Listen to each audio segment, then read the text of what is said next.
आप सबके तमाम बीपीएससी उत्कर्ष परिवार की तरफ से हम आदित्य वैभव स्वागत करना होता हूं। तो आप सारे लोगों का स्वागत है तमाम बीपीएससी उत्कर्ष परिवार की तरफ से। तो दोस्तों, जैसा कि आप सबको पता है कि एक अच्छे डॉक्टर की निशानी होती है कि वो नब्ज को पकड़ करके आपकी बीमारी को बता दे। ठीक उसी प्रकार से एनसीईआरटी की जो बुक्स होती है या एनसीईआरटी जो हमें पढ़ना होता है वह वैसे ही कुछ नब्ज है हमारे बीपीएससी एग्जाम और तमाम तरह के स्टेट पीसीएस और साथ ही साथ यूपीएससी एग्जाम्स के लिए। तो यह वीडियो उन तमाम तरह के एस्पिरेंट्स के लिए है जो किसी भी कॉम्पिटिटिव एग्जाम्स की तैयारी कर रहे हैं, खासकर बीपीएससी, यूपीएससी, सिविल सर्विस और बिहार से जुड़े हुए जितने भी एग्जाम्स हैं, इंडिया से जुड़े हुए जितने भी कॉम्पिटिटिव एग्जाम्स हैं, उन सब के लिए ये सेशंस आपके लिए महत्वपूर्ण होने वाला है। तो दोस्तों, हमारे इस एनसीईआरटी की सीरीज में हमने ऑलरेडी ज्योग्राफी को मैं इसमें कवर अप करा रहा हूं, जिसमें हमने already class 6th, class 7th, class 8th, class 9th इन 4 क्लासों की एनसीईआरटी आपको मुहैया करा दी। आप जाकर के हमारे चैनल पे, जो जिस चैनल पे आप इस वीडियो को देख रहे हैं उसमें प्लेलिस्ट में जाकर के आप सब लोग इस क्लास के एनसीईआरटी की वीडियोस को देख सकते हैं। और आज के इस क्लास में दोस्तों, जिसको हम लोग कवर अप करने वाले हैं, जिस टॉपिक को हम लोग देखने वाले हैं, जिस क्लास को हम लोग कवर अप करने वाले हैं, वो है हमारा क्लास 10th का ज्योग्राफी। तो बिना वक्त को गवाए हुए करते हैं हम लोग हमारे सेशन की शुरुआत। और आज जो है थ्योरी क्लासेज होगी, तो आपको बिल्कुल भी थोड़ा सा मतलब कि अपने अंदर एक बैठने की एक सिटिंग कैपेसिटी आपके अंदर आनी चाहिए। और इस वीडियो को आप एक बार अगर शुरू करें तो कोशिश कीजिएगा कि इस वीडियो को एक ही बार में खत्म कर दें, क्योंकि एक फ्लो आपका बनेगा। और जब तक आप सोचिएगा कि एनसीईआरटी को पढ़ें, जब तक सोचिएगा एनसीईआरटी को ना पढ़ें, स्ट्रेटजी वीडियो देखिएगा, इस तमाम तरह की चीजों को देखिएगा, तब तक आपका एक क्लास 10 का एनसीईआरटी खत्म हो जाएगा। तो 2 घंटे के आसपास की लगभग ये आपको वीडियो होने वाली है, थोड़ा सा उससे ज्यादा हो सकता है। तो इसमें आपको हम पूरी की पूरी चीजें जो है मुहैया कराएंगे क्लास 10 से रिलेटेड। तो चलिए दोस्त, करते हैं हम लोग हमारे क्लास 10th की एनसीईआरटी जो ज्योग्राफी की है उसकी हम लोग शुरुआत। तो सबसे पहले दोस्तों, अगर हम लोग बात करते हैं तो क्लास 10th का आपका जो चैप्टर नंबर 1 है वह डील करता है रिसोर्स एंड डेवलपमेंट से। सबसे पहले रिसोर्स होता क्या है? तो रिसोर्स की अगर हम लोग बात करते हैं तो रिसोर्स मतलब होता है आपका संसाधन और डेवलपमेंट मतलब होता है विकास। तो ये दोनों के दोनों शब्द जो है एक ही सिक्के के 2 पहलू हैं। जिस प्रकार से आपके जो रिसोर्स हैं, उन रिसोर्स का इस्तेमाल करके हम कैसे अपना डेवलपमेंट कर सकें, वही चैप्टर आपके डील किया जाएगा इस चैप्टर में। एग्जांपल के तौर पे, आप बीपीएससी उत्कर्ष चैनल को सब्सक्राइब कर चुके हैं, नहीं सब्सक्राइब किए तो जल्दी से सब्सक्राइब कीजिए। इसमें आपको बहुत सारे रिसोर्स नजर आएंगे। आपको हर एक सब्जेक्ट की क्लासेस मुहैया कराई जाती हैं, लाइव लेक्चर्स होते हैं, एमसीक्यू लेक्चर्स होते हैं, थ्योरेटिकल लेक्चर्स होते हैं, हमारी टेस्ट सीरीज वगैरह, तमाम तरह की मॉक टेस्ट वगैरह आपको इस चैनल पे कराए जाते हैं। वो हो गया आपका रिसोर्स। और रिसोर्स का इस्तेमाल करके आप कैसे अपने डेवलपमेंट या अपने विकास में कर सकते हैं, वो हो गया उन रिसोर्स का इस्तेमाल करके अपने आप को डेवलप करना। तो आज का जो हमारा चैप्टर नंबर 1 क्लास 10th का है, यही डील करता है रिसोर्स एंड डेवलपमेंट। तो सबसे पहले रिसोर्स क्या होता है? Resource, what is the definition of resource?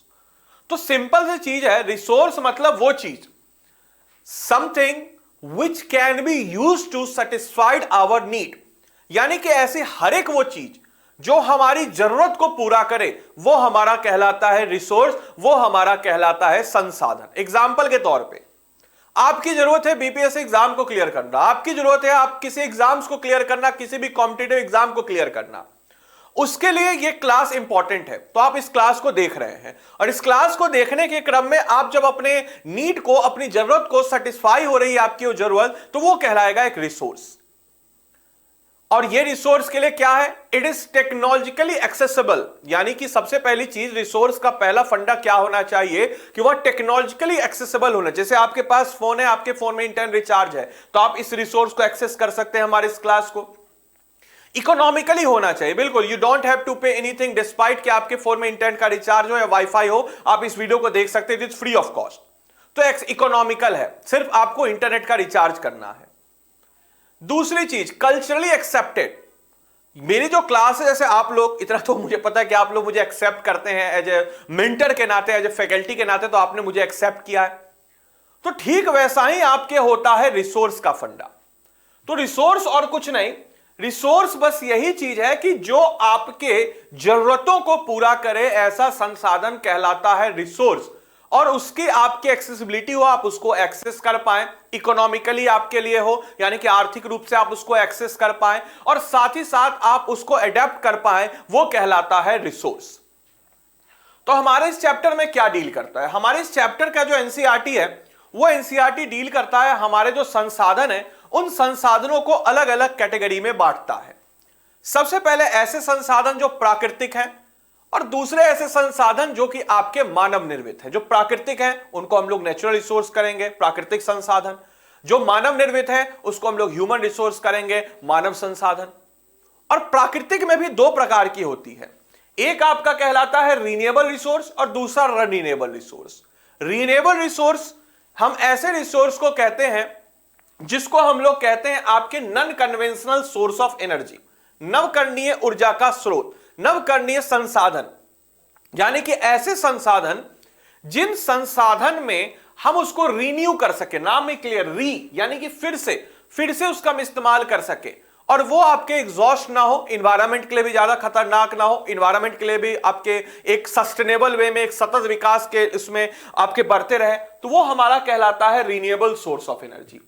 वहीं एक दूसरा सोर्स होता है जिसको हम लोग कहते हैं non renewable source of energy, या एक पारंपरिक ऊर्जा का स्रोत या पारंपरिक संसाधन।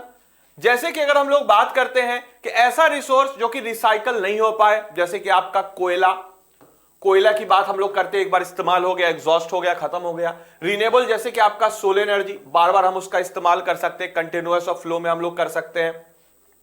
और रीन्यूएबल सोर्स ऑफ एनर्जी में भी हम दो कैटेगरी में बांटते हैं, नेचुरल वेजिटेशन यानी कि प्राकृतिक वनस्पति से संसाधन, और एक होता है वाइल्ड लाइफ यानी कि वन्य जीव से संसाधन।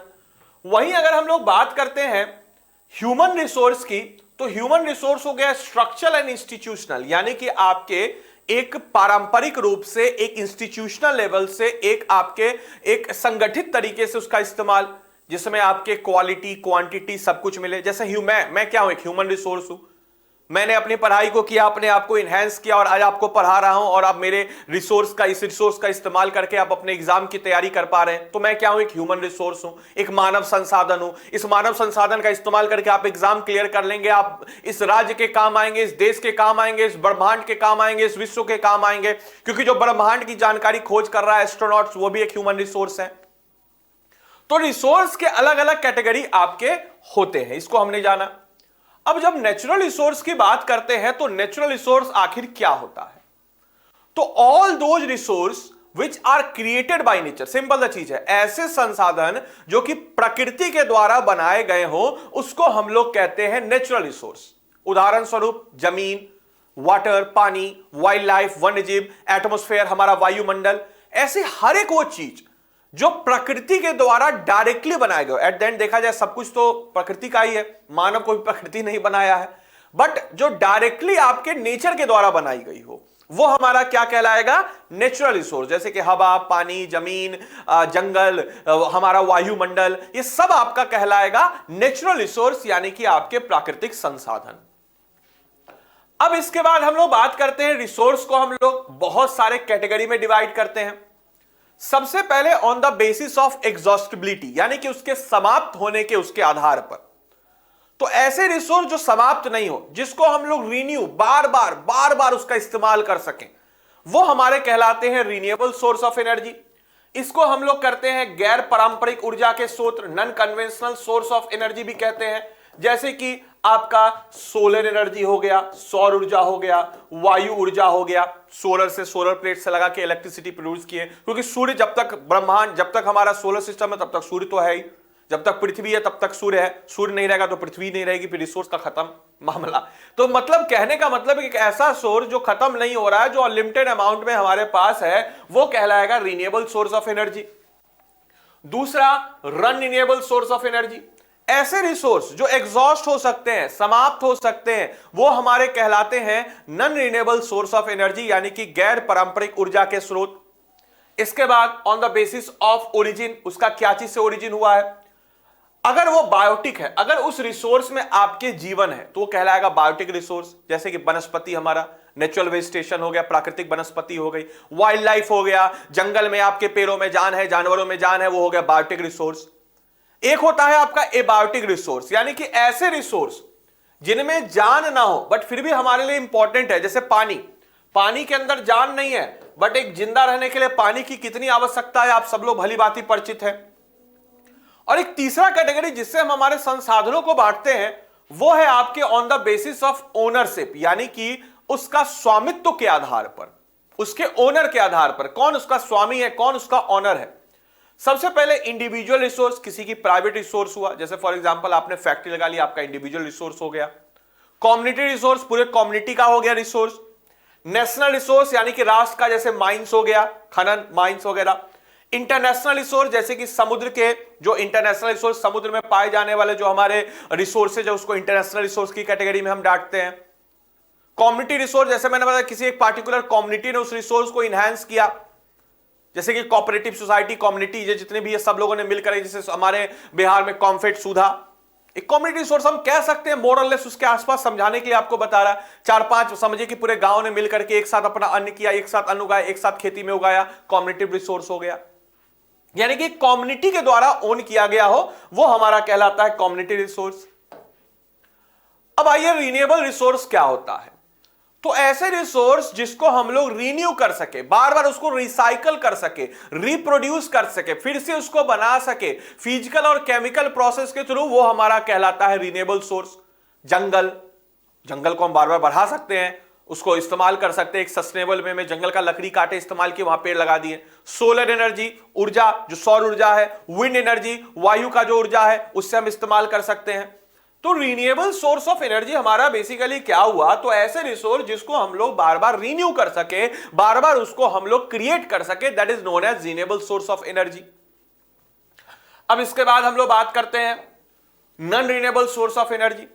ऐसे सोर्स ऑफ एनर्जी जिसको बनने में मिलियंस ऑफ ईयर, करोड़ों साल लग जाते हैं फॉर द फॉर्मेशन, और उसको हम रिन्यूड इमीडिएटली नहीं कर सकते हैं। जैसे कोयला, जो हमारे आज से बहुत साल पहले हमारा एक सुपर कॉन्टिनेंट था पेंजिया, उससे पहले रोडियाना, पेंजिया के बाद गोंडवाना, लोरेसिया बना, हमारा भारत आया, यूरेशियन प्लेट से टकराया, तमाम तरह की चीजें, इसको क्लास 11th क्लास के एनसीईआरटी में कवर अप कराऊंगा। तो उसमें जो जैसे ऐसे उस दौरान जो ये टेक्टोनिक प्लेट्स मूव कर रहे थे, उस दौरान जो वनस्पति हमारे सतह के अंदर गए और उसके ऊपर तापमान, दबाव, तमाम तरह की चीजें लगी और तब जाकर के वो कोयला बना। कार्बोनस एज आपने पढ़ा होगा। तो ये जो कोयला है ये आपका क्या है, ये एग्जॉस्ट हो जाएगा एक समय के बाद, क्योंकि इसको बनने में काफी समय लग रहा है। पेट्रोलियम यानी कि तेल, नेचुरल गैस, जो भी हमारे उस समय मैरीन ऑर्गेनिज्म जमीन के नीचे दबे वो तेल बन गए, कच्चा तेल बन गए, और जो वनस्पति दबी वो कोयला बन गई। तो ये हमारा हो गया non renewable source of energy. इसके बाद आपका बायोटिक सोर्स। तो ऐसे रिसोर्स जिसमें जीवन हो, बायो मतलब क्या होता है, जीवन, बायो मतलब क्या होता है, लाइफ, नाम से क्लियर है, बायो मतलब लाइफ यानी कि होता है जीवन। तो ऐसे संसाधन जो कि हमारे बायोस्फीयर, जीवन से लिए गए, जैसे ह्यूमन बींग्स, इंसान भी बायोटिक रिसोर्स है। फ्लोरा यानी कि स्पीसीज ऑफ प्लांट, यानी कि प्लांट की प्रजातियां नेचुरल रिसोर्स है। फोना स्पीसीज ऑफ एनिमल जिसको हम लोग कहते हैं, जानवरों की प्रजाति, ये आपके क्या है, ये भी आपके एक बायोटिक रिसोर्स है। या फिर फिशरीज, मछलियां, लाइव स्टॉक, मवेशी, तमाम तरह की चीज जिसमें जीवन हो वो हमारा कहलाएगा बायोटिक रिसोर्स। ऐसे हर एक वो चीज जिसमें आपका जीवन हो वो कहलाएगा आपका बायोटिक रिसोर्स। अब इसके बाद हम लोग आगे जानते हैं एबायोटिक रिसोर्स। ऐसे रिसोर्स जिसमें जीवन ना हो, जैसे चट्टान से हम क्या बनाते हैं, आपके चट्टान से हम लोग मूर्ति बना लिए। मेटल से हम लोग लोहा का इस्तेमाल करके हम लोग कार बना लिए, स्टील बना लिए, तमाम तरह की चीजें हम लोगों ने कर लिया। तो ऐसे तमाम तरह की चीजें, तमाम तरह के रिसोर्स जिसमें आपका जीवन ना हो वो आपका कहलाता है एबायोटिक सोर्स। वो हमारा क्या कहलाएगा, तो एबायोटिक सोर्स। अब ऐसे ही हम लोग अगर बात करते हैं इंडिविजुअल रिसोर्स क्या होता है, तो ऐसे रिसोर्स जो कि एक इंडिविजुअल के द्वारा, जो कि आपके एक इंडिविजुअल यानी कि एक आपके इंसान के द्वारा, एक इंडिविजुअल, एक इंसान के द्वारा, एक ग्रुप ऑफ इंडिविजुअल के द्वारा ओनरशिप प्रदान किए गए हो, उसको हम लोग कहते हैं इंडिविजुअल रिसोर्स। जैसे लैंड, जमीन, पेस्ट्रल्स यानी कि चराने के लिए, पॉन्ड्स, तालाब, वाटर, कुआं, ये जिन लोगों ने अपना इंडिविजुअल किया वहां से इस्तेमाल कर रहे रिसोर्स का, वो हो गया इंडिविजुअल रिसोर्स। ठीक है, ऐसे ही कम्युनिटी रिसोर्स। तो ऐसे रिसोर्स जो कि आपके सारे के सारे कम्युनिटी के द्वारा मैनेज किए जा रहे हो, that is known as community resource.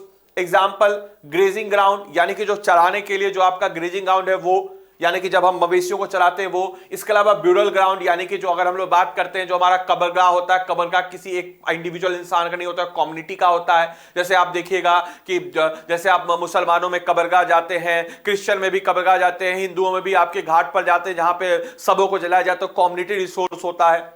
इसके अलावा आपके पब्लिक पार्क, जो आपके पार्क्स होते हैं, पिकनिक स्पॉट्स होते हैं, ये एक आपके पब्लिक प्रॉपर्टी जो हो गए, मोटा मोटी समझिए कि कम्युनिटी के लिए, वो किसी एक प्राइवेट आदमी का नहीं है, वो आपके क्या कहलाता है, तो कम्युनिटी ओन्ड रिसोर्स। इसके बाद आता है आपका नेचुरल रिसोर्स। कायदे से देखा जाए तो हर एक वो चीज जो हमारे इस देश में है वो सारी की सारी नेचुरल रिसोर्स, वो सारे के सारे नेशंस की है। हर एक देश में अपना एक रिसोर्स है, वो सब नेशन का है। नेशन को अगर उसकी जरूरत होगी तो नेशन उससे ले लेगा। बट फिर भी all those resource which are related to particular nation, वो सब उसका हिस्सा हो जाता है। जैसे land resource within the political boundary, oceanic resource आपके 12 नॉटिकल माइल्स तक, मिनरल्स जो खनिज हमारे यहां मिले हैं। जैसे आपका जमीन भले ही हो, लेकिन अगर आपके जमीन के नीचे अगर लोहा, आपकी जमीन के नीचे अगर सोना आपको मिल गया, मान के चलिए, तो आपका संपत्ति वो नहीं हुआ, वो सरकार का संपत्ति हुआ, राष्ट्र का संपत्ति हुआ। ऐसा नहीं समझिए कि आपकी जमीन खोदे, आपने जमीन को खरीदा है, खोद लिए, सोना मिल गया तो आपका हो गया, नहीं, ऐसा नहीं होता है। वो आपके किसका है? राष्ट्र का है, नेशन का है। इसको आपको ध्यान रखना है। जंगल, वाइल्ड लाइफ यानी कि वन्य जीव, ओशनिक यानी कि आपके हम कह सकते हैं समुद्र, ये सारे के सारे क्या हैं? तो नेचुरल रिसोर्स हैं। इसके बाद इंटरनेशनल रिसोर्स, तो ऐसे संसाधन जो कि आपके समुद्र के आसपास या समुद्र के एक 12 नॉटिकल माइल्स के बाहर की चीज हो, जो कि आपके इंटरनेशनल इंस्टीट्यूट्स के द्वारा आपके मैनेज करती हो, जिसमें पूरे के पूरे राष्ट्र, पूरे के पूरे विश्व का हक हो, वो हमारा कहलाता है इंटरनेशनल रिसोर्स। यानी कि ऐसे रिसोर्स जैसे कि आपका कहीं भी मान के चले ओशनिक रिसोर्स, कहीं पेट्रोलियम मिला तो उस पेट्रोलियम भले कोई खनन करे, लेकिन उसका कुछ हिस्सा उसको देना पड़ता है ताकि वो पूरा के पूरा जितना भी आसपास का क्षेत्र है उसको दिया जाए। तो इस प्रकार से हम कह सकते हैं ये जो आपका इंटरनेशनल रिसोर्स है यह आपके यहां पे नजर आ जाता है। वहीं अगर हम लोग बात करते हैं आपके ऑन द बेसिस ऑफ, अगर आप डेवलपमेंट की बात करते हैं तो डेवलपमेंट के आधार पर हम हमारे रिसोर्स को, जैसे कि पोटेंशियल रिसोर्स क्या हो गया, तो ऐसे रिसोर्स हम बात अगर करें, ऐसे रिसोर्स की हम लोग अगर बात करें जिस रिसोर्स का हमें पोटेंशियल, मतलब कहने का मतलब कि एक ऐसा रिसोर्स जहां से हम उसका बहुत सारा इस्तेमाल कर सकते हैं। जैसे कि गुजरात में, राजस्थान में, तमिलनाडु में, जहां पे सूर्य की रोशनी अच्छी खासी आ रही है, वहां पे हम उसका इस्तेमाल कर सकते हैं सोलर एनर्जी में। हवा जहां तेज चले, राजस्थान में आपके जहां पे थार डेजर्ट के आसपास कोई रुकावट नहीं हवा में, तो वहां विंड एनर्जी से हम इस्तेमाल कर सकते हैं। एक आपका हो गया, एक आपका क्या हो गया? Reserve resource. जैसे कि हम लोग कुछ रिसोर्स होता है उसको रिजर्व कर देते हैं, संरक्षित कर देते हैं, जैसे मिनरल वाटर हो गया। एग्जाम्पल, जैसे एक आपका हो गया स्टॉक रिसोर्स, जैसे कि जिसके लिए हमारे पास वैसी टेक्नोलॉजी नहीं है, जैसे हाइड्रोजन और ऑक्सीजन इन वाटर, उसको हम अलग करके, या फिर हमारे इन्वायरमेंट में हाइड्रोजन और ऑक्सीजन उसको मिला करके एक मास लेवल पे हम लोग उसको एक पानी बना सके, पानी की किल्लत पूरा कर सके, तो उस टाइप का हमारे पास उस लेवल का भी टेक्नोलॉजी नहीं है। वो आपकी किस में आ जाएगा? स्टॉक में आ जाएगा। तो सबसे पहले पोटेंशियल रिसोर्स क्या होता है? ऐसे रिसोर्स, पोटेंशियल रिसोर्स, हम ऐसे रिसोर्स, ऐसे संसाधन को कहते हैं जिसकी क्वालिटी एंड क्वांटिटी जो है अननोन है because of lack of technology. जैसे अगर हम लोग बात करते हैं कि हमें अभी तक नहीं पता है कि राजस्थान से हम कितना रिसोर्स ले सकते हैं हमारे विंड एनर्जी से, सोलर एनर्जी, क्योंकि भाई डायरेक्ट सूर्य की रोशनी पड़ रही है, हवा इतनी तेज बह रही है। स्टॉक, ऐसे रिसोर्स जो कि इन्वायरमेंट में है, पोटेंशियल है सेटिस्फाई ह्यूमन नीड को, बट ह्यूमन बीइंग जो है एप्रोप्रिएट टेक्नोलॉजी नहीं उसको एक्सेस करने के लिए। जैसे हमें पता है, जैसे एग्जांपल के तौर पे हमें पता है कि भाई हमारे पास हमारे इन्वायरमेंट में, हमारे एटमॉस्फेयर में हाइड्रोजन है, ऑक्सीजन है, दोनों का इस्तेमाल करके हम पानी बना सकते हैं। सबको पता है H2O फॉर्मूला होता है, लेकिन हमारे पास उस लेवल का टेक्नोलॉजी नहीं कि हम उसको इनहैंस कर सकें, तो वो हो गया हमारा स्टॉक रिसोर्स।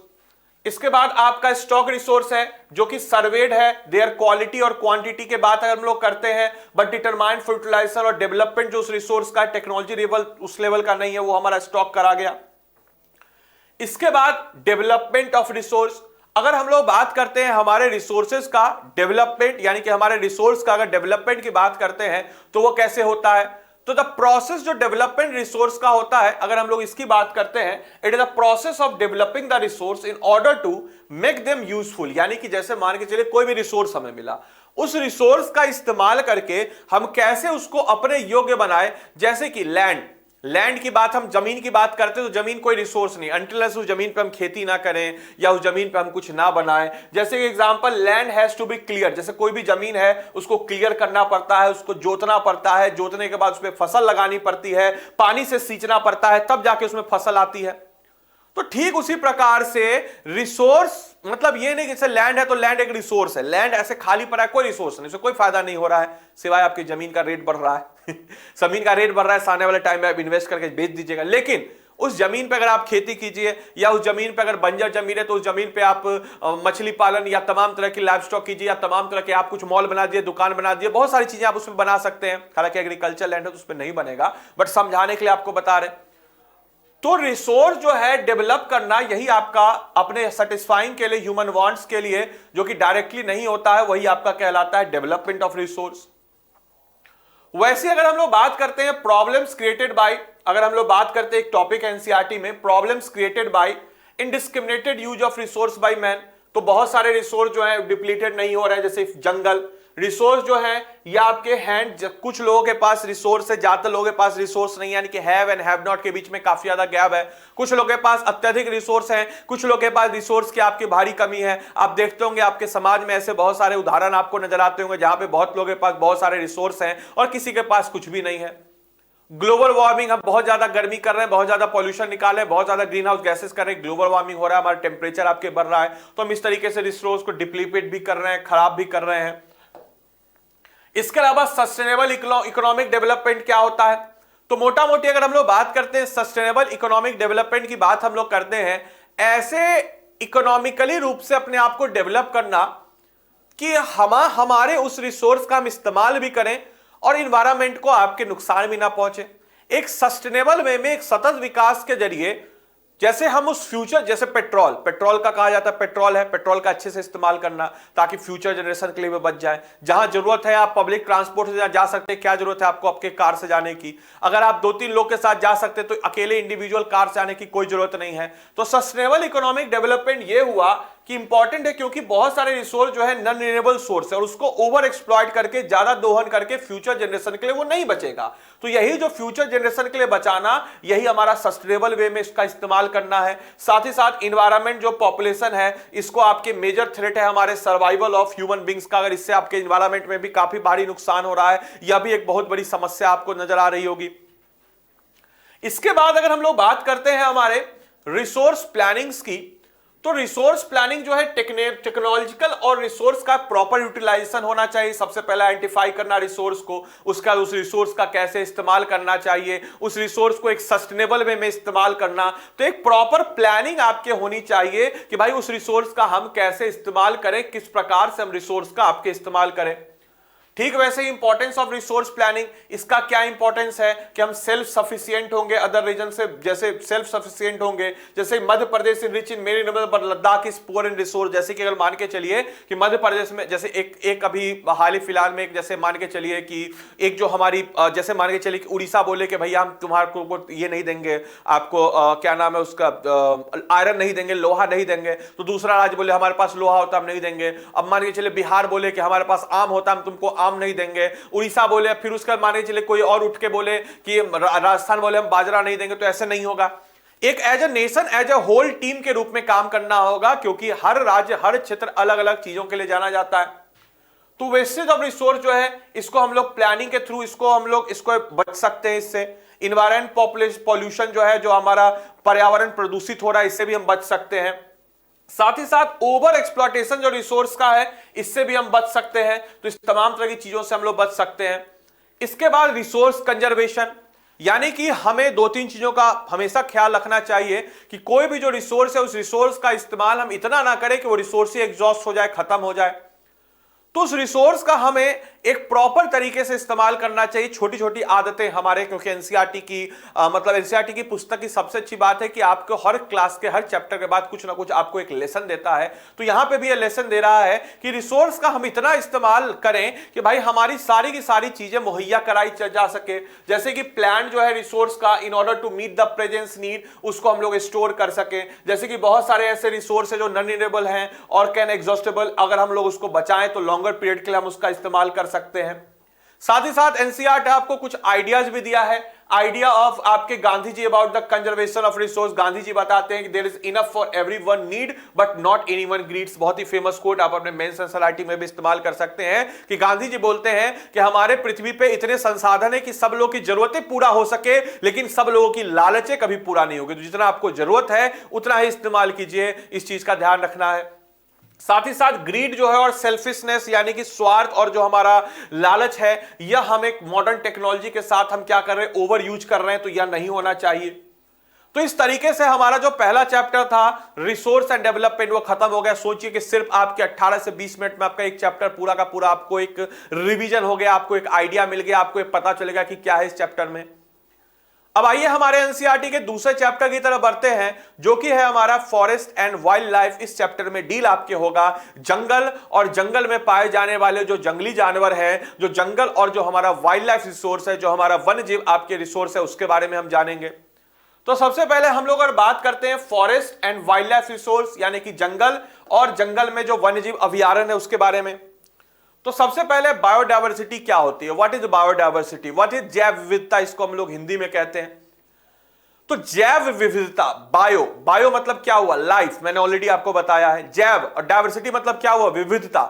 तो जो जीवन में इतनी विविधता हो उसको हम लोग कहते हैं बायोडायवर्सिटी। तो हमारे इस पूरे के पूरे एस्पेक्ट में बहुत सारे फ्लोरा और फौना जो हैं, जो हमारे पूरे के पूरे ज्योग्राफिकल एरिया में है, और इसको हम लोग कहते हैं बायोडायवर्सिटी ऑफ दैट एरिया। यानी कि जो वेराइटी है फ्लोरा और फौना, फ्लोरा यानी कि क्या हो गया, स्पीसीज ऑफ प्लांट यानी कि जो हमारे वनस्पति होते हैं, और फौना हो गया स्पीसीज ऑफ एनिमल यानी कि जो हमारे एनिमल हैं, उसमें बहुत सारे आपके ज्योग्राफिकल एरिया में अलग अलग क्षेत्रों में आपके बटे हुए हैं। और बायोडायवर्सिटी जो विविधता इनके सारे के जीवन में है, जो नंबर्स ऑफ स्पीसीज हम देखते हैं हमारे इकोसिस्टम में, हमारे पूरी पृथ्वी में, वो हमारी क्या कहलाती है, तो वो हमारी कहलाती है बायोडायवर्सिटी। इंडिया की बात अगर हम लोग करते हैं तो कुछ फैक्ट्स हैं जो एनसीईआरटी आपको बता रहा है, यहां से प्रीलिम्स में आपके क्वेश्चन बन सकते हैं। जैसे इंडिया जो है बहुत ज्यादा आपके रिच है बायोडायवर्सिटी में, यहां पे हमारे यहां बहुत सारी जैव विविधता है। साथ ही साथ लगभग 8% जो हमारे टोटल नंबर ऑफ स्पीसीज है पूरी दुनिया का, 8% केवल और केवल आपको भारत में मिलता है। साथ ही साथ आपके 81,000 स्पीसीज जो है फौना के, यानी कि हम लोग बात करते हैं जानवरों के, हमारे यहाँ कितने हैं, तो जानवरों की प्रजाति हमारे यहाँ 21,000 है। जानवर मतलब कि जानवर, प्लांट, पौधे, सब प्लांट भी इसमें, जानवर में आपके एनिमल हो गए, बर्ड हो गए, क्रोकोडाइल हो गया, रेप्टाइल हो गया, सबको मिला करके 47,000 जो स्पीसीज हैं वो आपके फ्लोरा के हैं, यानी कि आपके वनस्पति के हैं। ठीक है, इसके बाद अगर हम लोग बात करते हैं 15,000 फ्लावरिंग स्पीसीज है, जो कि आपके इंडेमिक यानी कि कह सकते हैं कि बिल्कुल एक उसमें मतलब कि समझिए कि बिल्कुल एक उस इंडेंजर्ड इंडेमिक के कगार पे आ चुके हैं। फ्लोरा के बारे में बात करते हैं तो फ्लोरा क्या होता है, यह कलेक्टिव टर्म इस्तेमाल किया जाता है फॉर द प्लांट स्पीसीज के लिए, यानी कि जो प्लांट है उसके लिए हम करते हैं पूरा कलेक्टिव टर्म फ्लोरा का इस्तेमाल। और वहीं अगर फौना की हम लोग अगर बात करते हैं तो फौना जो है ये इस्तेमाल होता है आपके स्पीसीज, जो जानवरों की स्पीसीज है, जानवरों की प्रजाति है, उसको डिनोट करने के लिए। और लगभग 10% wild flora and 20% mammals are on the threatened list, यानी कि आपके खतरे के निशान के पास आपके पहुंच चुके हैं। साथ ही साथ 79 स्पीसीज जो आपके ममल की है यानी कि जानवरों की है, 44 स्पीसीज आपके बर्ड्स की है, 15 रेप्टाइल्स की और 3 एम्फीबियंस की, वो आपके बिल्कुल थ्रेटेंड हो चुके हैं। और 1500 प्लांट स्पीसीज जो है इंडेंजर्ड यानी कि खतरे के निशान के पास है। और हमारे अगर हम लोग बात करते हैं हमारे यहाँ फॉरेस्ट एंड ट्री कवर जो सिर्फ और सिर्फ आपके 78.92 मिलियन हेक्टेयर में है, और फॉरेस्ट लैंड जो है सिर्फ और सिर्फ आपके 24% है, जो कि आइडियली आपके 33% होना चाहिए। इस चीज को ध्यान रखना है। इसके अलावा कुछ स्पीसीज के कैटेगरी जैसे हम लोग अगर बात करते हैं, जैसे कि अगर हम लोग बात करते हैं कि भाई चीताज, फॉरेस्ट स्पॉटेड, अगर हम लोग बात करते हैं जो क्रिटिकल है, जो बिल्कुल एकदम समझिए कि क्रिटिकल कगार पे जो खत्म हो जाएंगे, माउंटेन कोयल हो गया, पिंक हेडेड डक हो गया, ये सब बिल्कुल समझिए कि आज के डेट में अब समाप्त होने की बिल्कुल कगार पे, जैसे चीता के बारे में आपने सुना होगा, लाया गया है। अब सबसे पहले हमारा प्रश्न बनता है कि आखिर जंगल क्या होते हैं, जंगल क्यों जरूरी है। तो जंगल और कुछ नहीं, forest is a large area of land जो कि आपके पेड़ों से कवर होता है, और बहुत सारे वुडी वेजिटेशन यानी कि लकड़ी के वनस्पति या पेड़ों के वनस्पति से कवर होता है। और अगर हम लोग बात करते हैं आपके जंगलों की, तो forest are dominant terrestrial ecosystem on earth and are distributed across पूरे के पूरे हमारे पृथ्वी पे आपके फॉरेस्ट डिस्ट्रीब्यूटेड है, जंगल है, और ये सारे के सारे जानवरों का घर होता है जंगल। जंगल आई होप आप लोग सब समझते होंगे, जहां पे बहुत सारे पेड़ पौधे इस प्रकार से होते हैं, जंगल के अलग अलग प्रकार होते हैं, जिसके बारे में हम लोगों ने ऑलरेडी हमारे क्लास 8 के एनसीईआरटी में पढ़ा था, तो उसको आप लोग जरूर देखिएगा। अब ये जो जंगल है, जंगल आपके अलग अलग जगहों पे आपके बटे हुए हैं। जैसे टाइप्स ऑफ फॉरेस्ट की अगर हम लोग बात करते हैं तो जंगलों के भी अलग अलग प्रकार होते हैं, जैसे ट्रॉपिकल एवरग्रीन फॉरेस्ट यानी कि उष्णकटिबंधीय सदाबहार वन। और ये जो जंगल होते हैं, ये जंगल आपके वर्षा के आधार पर बनते हैं। जैसे यहाँ पे आपके 200 सेंटीमीटर के आसपास बारिश होती है और तकरीबन ये हमारे भूमध्य रेखा विषुवत रेखा इक्वेटर के पास होते हैं, यहाँ पे इतनी ज्यादा बारिश होती है और यही कारण है कि यहाँ पे आपके ट्रॉपिकल एवरग्रीन फॉरेस्ट डेवलप हुआ है। ट्रॉपिकल डिसीशियस फॉरेस्ट यानी कि उष्णकटिबंधीय पर्णपाती वन जिसको हम लोग कहते हैं, ये ऐसे वन होते हैं जहां पे अगर हम लोग बात करते हैं बारिश थोड़ी कम होती है और साल के एक समय में सूखे का मौसम होता है और वहां पे आपके पत्ते अपने छोड़ते हैं। ट्रॉपिकल थोर्न फॉरेस्ट जो आपके हो गया, यानी कि अगर हम लोग बात करते हैं ट्रॉपिकल क्षेत्र में जो थोर्न फॉरेस्ट मिलते हैं। स्कब्स माउंटेन फॉरेस्ट यानी कि जो पहाड़ों पे आपके जो झाड़ी और छोटे छोटे आपके पेड़ मिलते हैं। मैनग्रोव फॉरेस्ट जो अमूमन आपके डेल्टाइक क्षेत्र में और ऐसे क्षेत्र जहां पे पानी की मात्रा ज्यादा हो, जो दलदली क्षेत्र हो, वहां पे आपके मिलते हैं।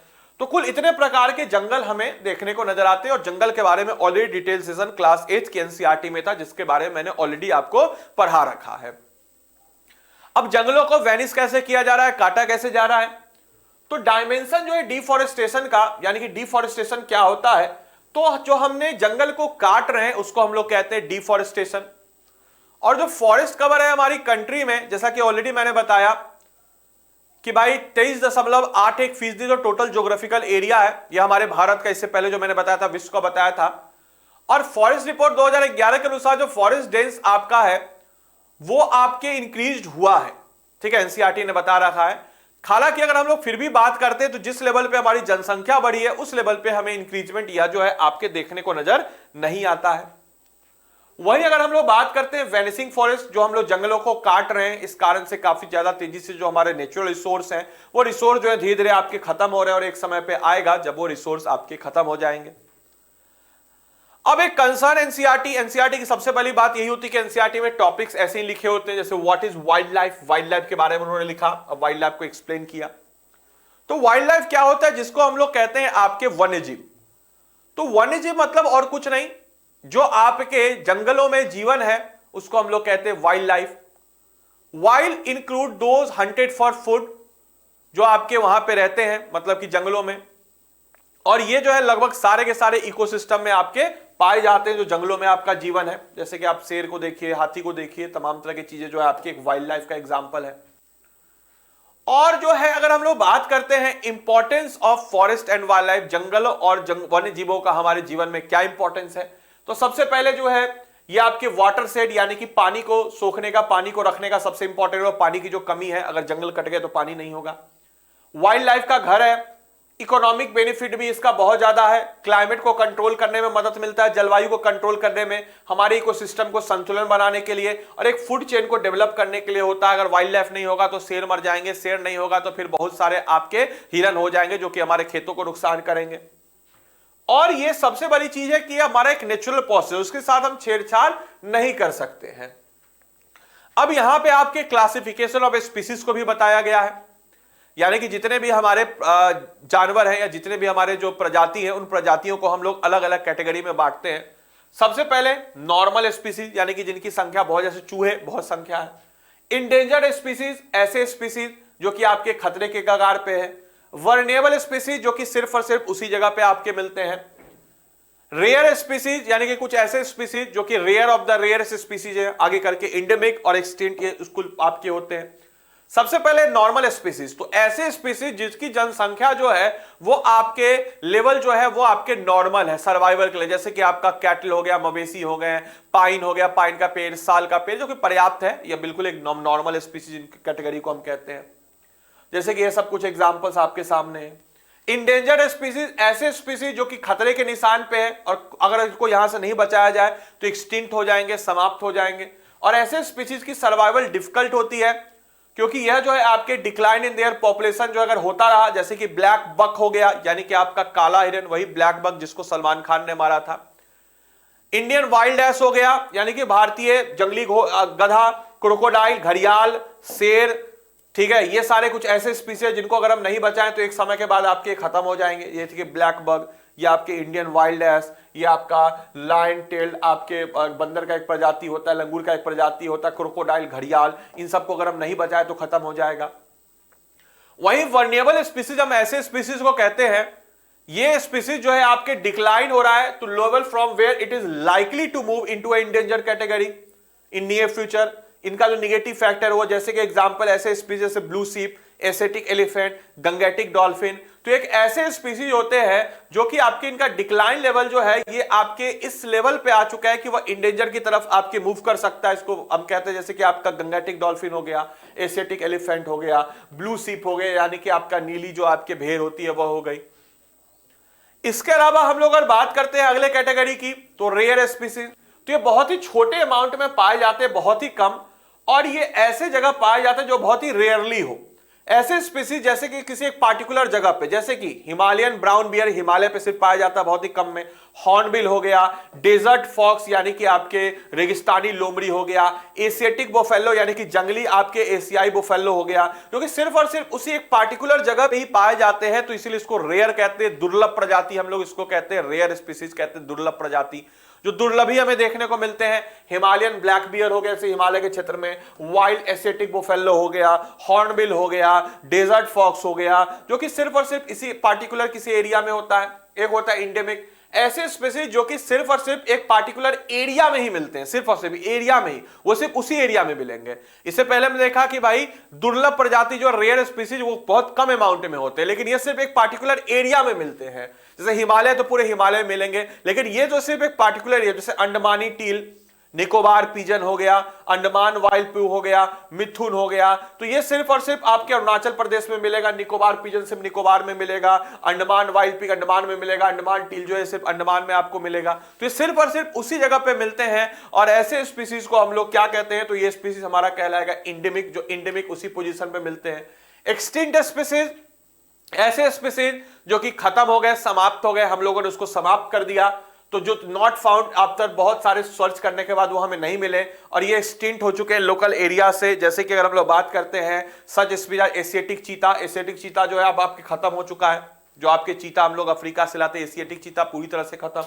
पिंक हेड डक, ये भी आपके खत्म हो चुका है, देखिए पिंक हेड डक जो है इस पार्टिकुलर एशिया के एरिया से खत्म हो चुका है, एशियाटिक चीता आपके खत्म हो चुका है। तो इन सब चीजों को लगभग हमने खत्म कर दिया। तो नॉर्मल अगर हम लोग बात करते हैं तो एक प्रोसेस होता है नॉर्मल स्पीसीज, फिर इंडेंजर में, फिर वर्निएबल में, कि इंडेंजर में चला जाएगा, फिर रेयर स्पीसीज, एंडेमिक, और फिर आपका लास्ट में आता है एक्सटिंक्ट स्पीसीज।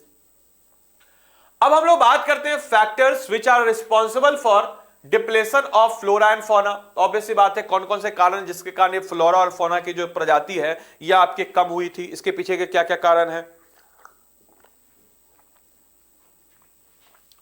सबसे पहले क्या है, पॉलिटिकल फॉलोइंग, यानी कि अगर हम लोग बात करते हैं कि जो पॉलिटिक्स है, पॉलिसी जो है, जो ब्रिटिश पॉलिसी के दौरान बहुत ही आपके खतरनाक पॉलिसीज थी, ऐसी पॉलिसीज जिस पॉलिसीज के आधार पर हम कह सकते हैं कि भाई इन्होंने आपके जैसे जंगलों में आपके शिकार को पूरा ये कर दिया, कोई पॉलिसी नहीं की, उसके कारण इसका असर ये हुआ कि आज के डेट में हमारे जंगलों से जानवर खत्म हो गए। रेलवे के एक्सपेंशन के कारण बहुत सारे जंगलों की कटाई हुई, खेती के कारण हमारी जनसंख्या बढ़ी, खेती किया हमने, फॉरेस्ट लैंड को काट करके एग्रीकल्चर लैंड बनाया। कमर्शियल साइंटिफिक फॉरेस्ट्री से जो नेचुरल तरीके हैं उस तरीके से खत्म हो गई। माइनिंग यानी कि खनन, ये सभी बहुत सारे कारण है जिस कारण से हम कह सकते हैं जंगल आपके खत्म हो गए। कुछ आपके डेवलपमेंट जैसे रिवर वैली प्रोजेक्ट्स, यानी कि नदियों की घाटियों को हमने रिवर लिंकिंग प्रोजेक्ट किया, इससे क्या हुआ, जंगल कटाई हुई। माइनिंग एक्टिविटीज, खनन, ग्रेजिंग, फ्यूल वुड कलेक्शन, इसके कारण भी जंगल काफी तबाह हुए। हंटिंग, पोचिंग यानी कि शिकार करना, और शिकार के करके जैसे हाथी का सींग हम लोगों ने बात किया, उसका बहुत सारा पोचिंग होता था पहले केरल में। इसके अलावा आपके राइनो का, आपके नाक, इसका बहुत पोचिंग होता था आपके असम में, अब तो खैर बहुत कम हुआ है। किसी भी हमारे संसाधन को ओवर एक्सप्लोर करना, ओवर एक्सप्लॉइट करना, ज्यादा अत्यधिक दोहन करना। इन्वायरमेंट में जो प्रदूषण हो रहा है वह, पॉइजनिंग और फॉरेस्ट फायर, यह भी एक बहुत ही महत्वपूर्ण कारण है कि जो फॉरेस्ट फायर है ये हमारे नेचुरल रिसोर्स को आपके समाप्त कर रहा है। तो इस तरीके से आप देख सकते हैं कि आज के डेट में जो हमारा जंगल है वो जंगल अब धीरे धीरे आपके खत्म होने की कगार पे आपके आ चुका है। कुछ आपके हिमालयियों जो कि आपकी हिमाचल प्रदेश एक आपके बता रहा है, क्योंकि एनसीईआरटी में बॉक्स जो बना रहता है वहां से भी मैंने इसको कवर अप किया है, क्योंकि एनसीईआरटी में कभी कभी ये जो बॉक्स है इन बॉक्स से भी आपके क्वेश्चंस बन जाते हैं। हिमालयन यू की बात करते हैं तो यह हिमाचल प्रदेश अरुणाचल प्रदेश में होता है। ये केमिकल कंपाउंड जो होता है एक्सट्रैक्ट होता है, एंटी कैंसर मेडिसिन है। कुछ समझिए कितने अच्छे औषधि का इस्तेमाल इससे कर सकता है।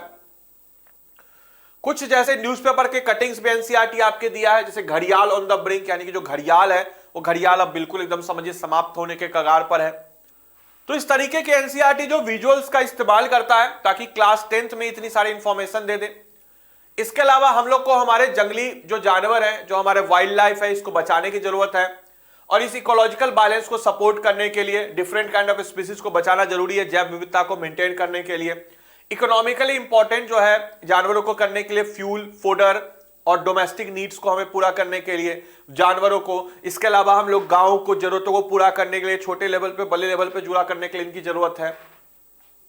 इसके अलावा हम लोग अगर बात करते हैं कि भाई जो लॉस ऑफ कल्चरल डाइवर्सिटी, इसके बारे में भी एनसीईआरटी एक पॉइंट आपके बताता है कि marginalised and improvised many fact आपके फॉरेस्ट कम्युनिटी को हम लोगों ने आपकी किया।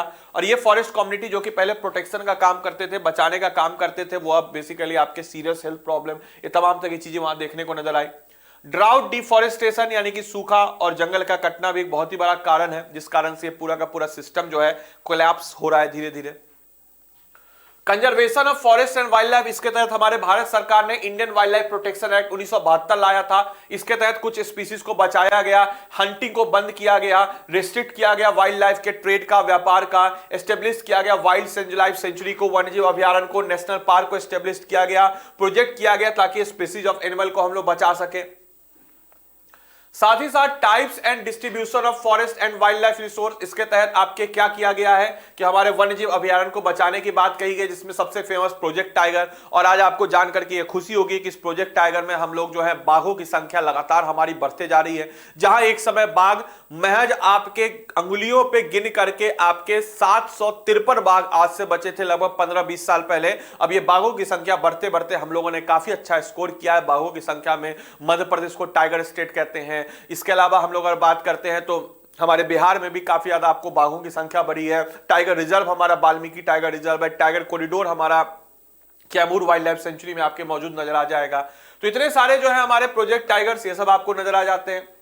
अब आइए जंगलों की बात करते हैं तो हमारे यहां ज्यादातर जो आपके जंगल हैं, more than half of the total forest जो है यह इसको रिजर्व फॉरेस्ट संरक्षित वन के रूप में घोषित किया गया है। और ये ऐसे जंगल होते हैं जिसमें भी किसी भी प्रकार के वाइल्ड लाइफ रिसोर्स जो है ये कंसर्न रिसोर्स होता है, इसको बचाते हैं।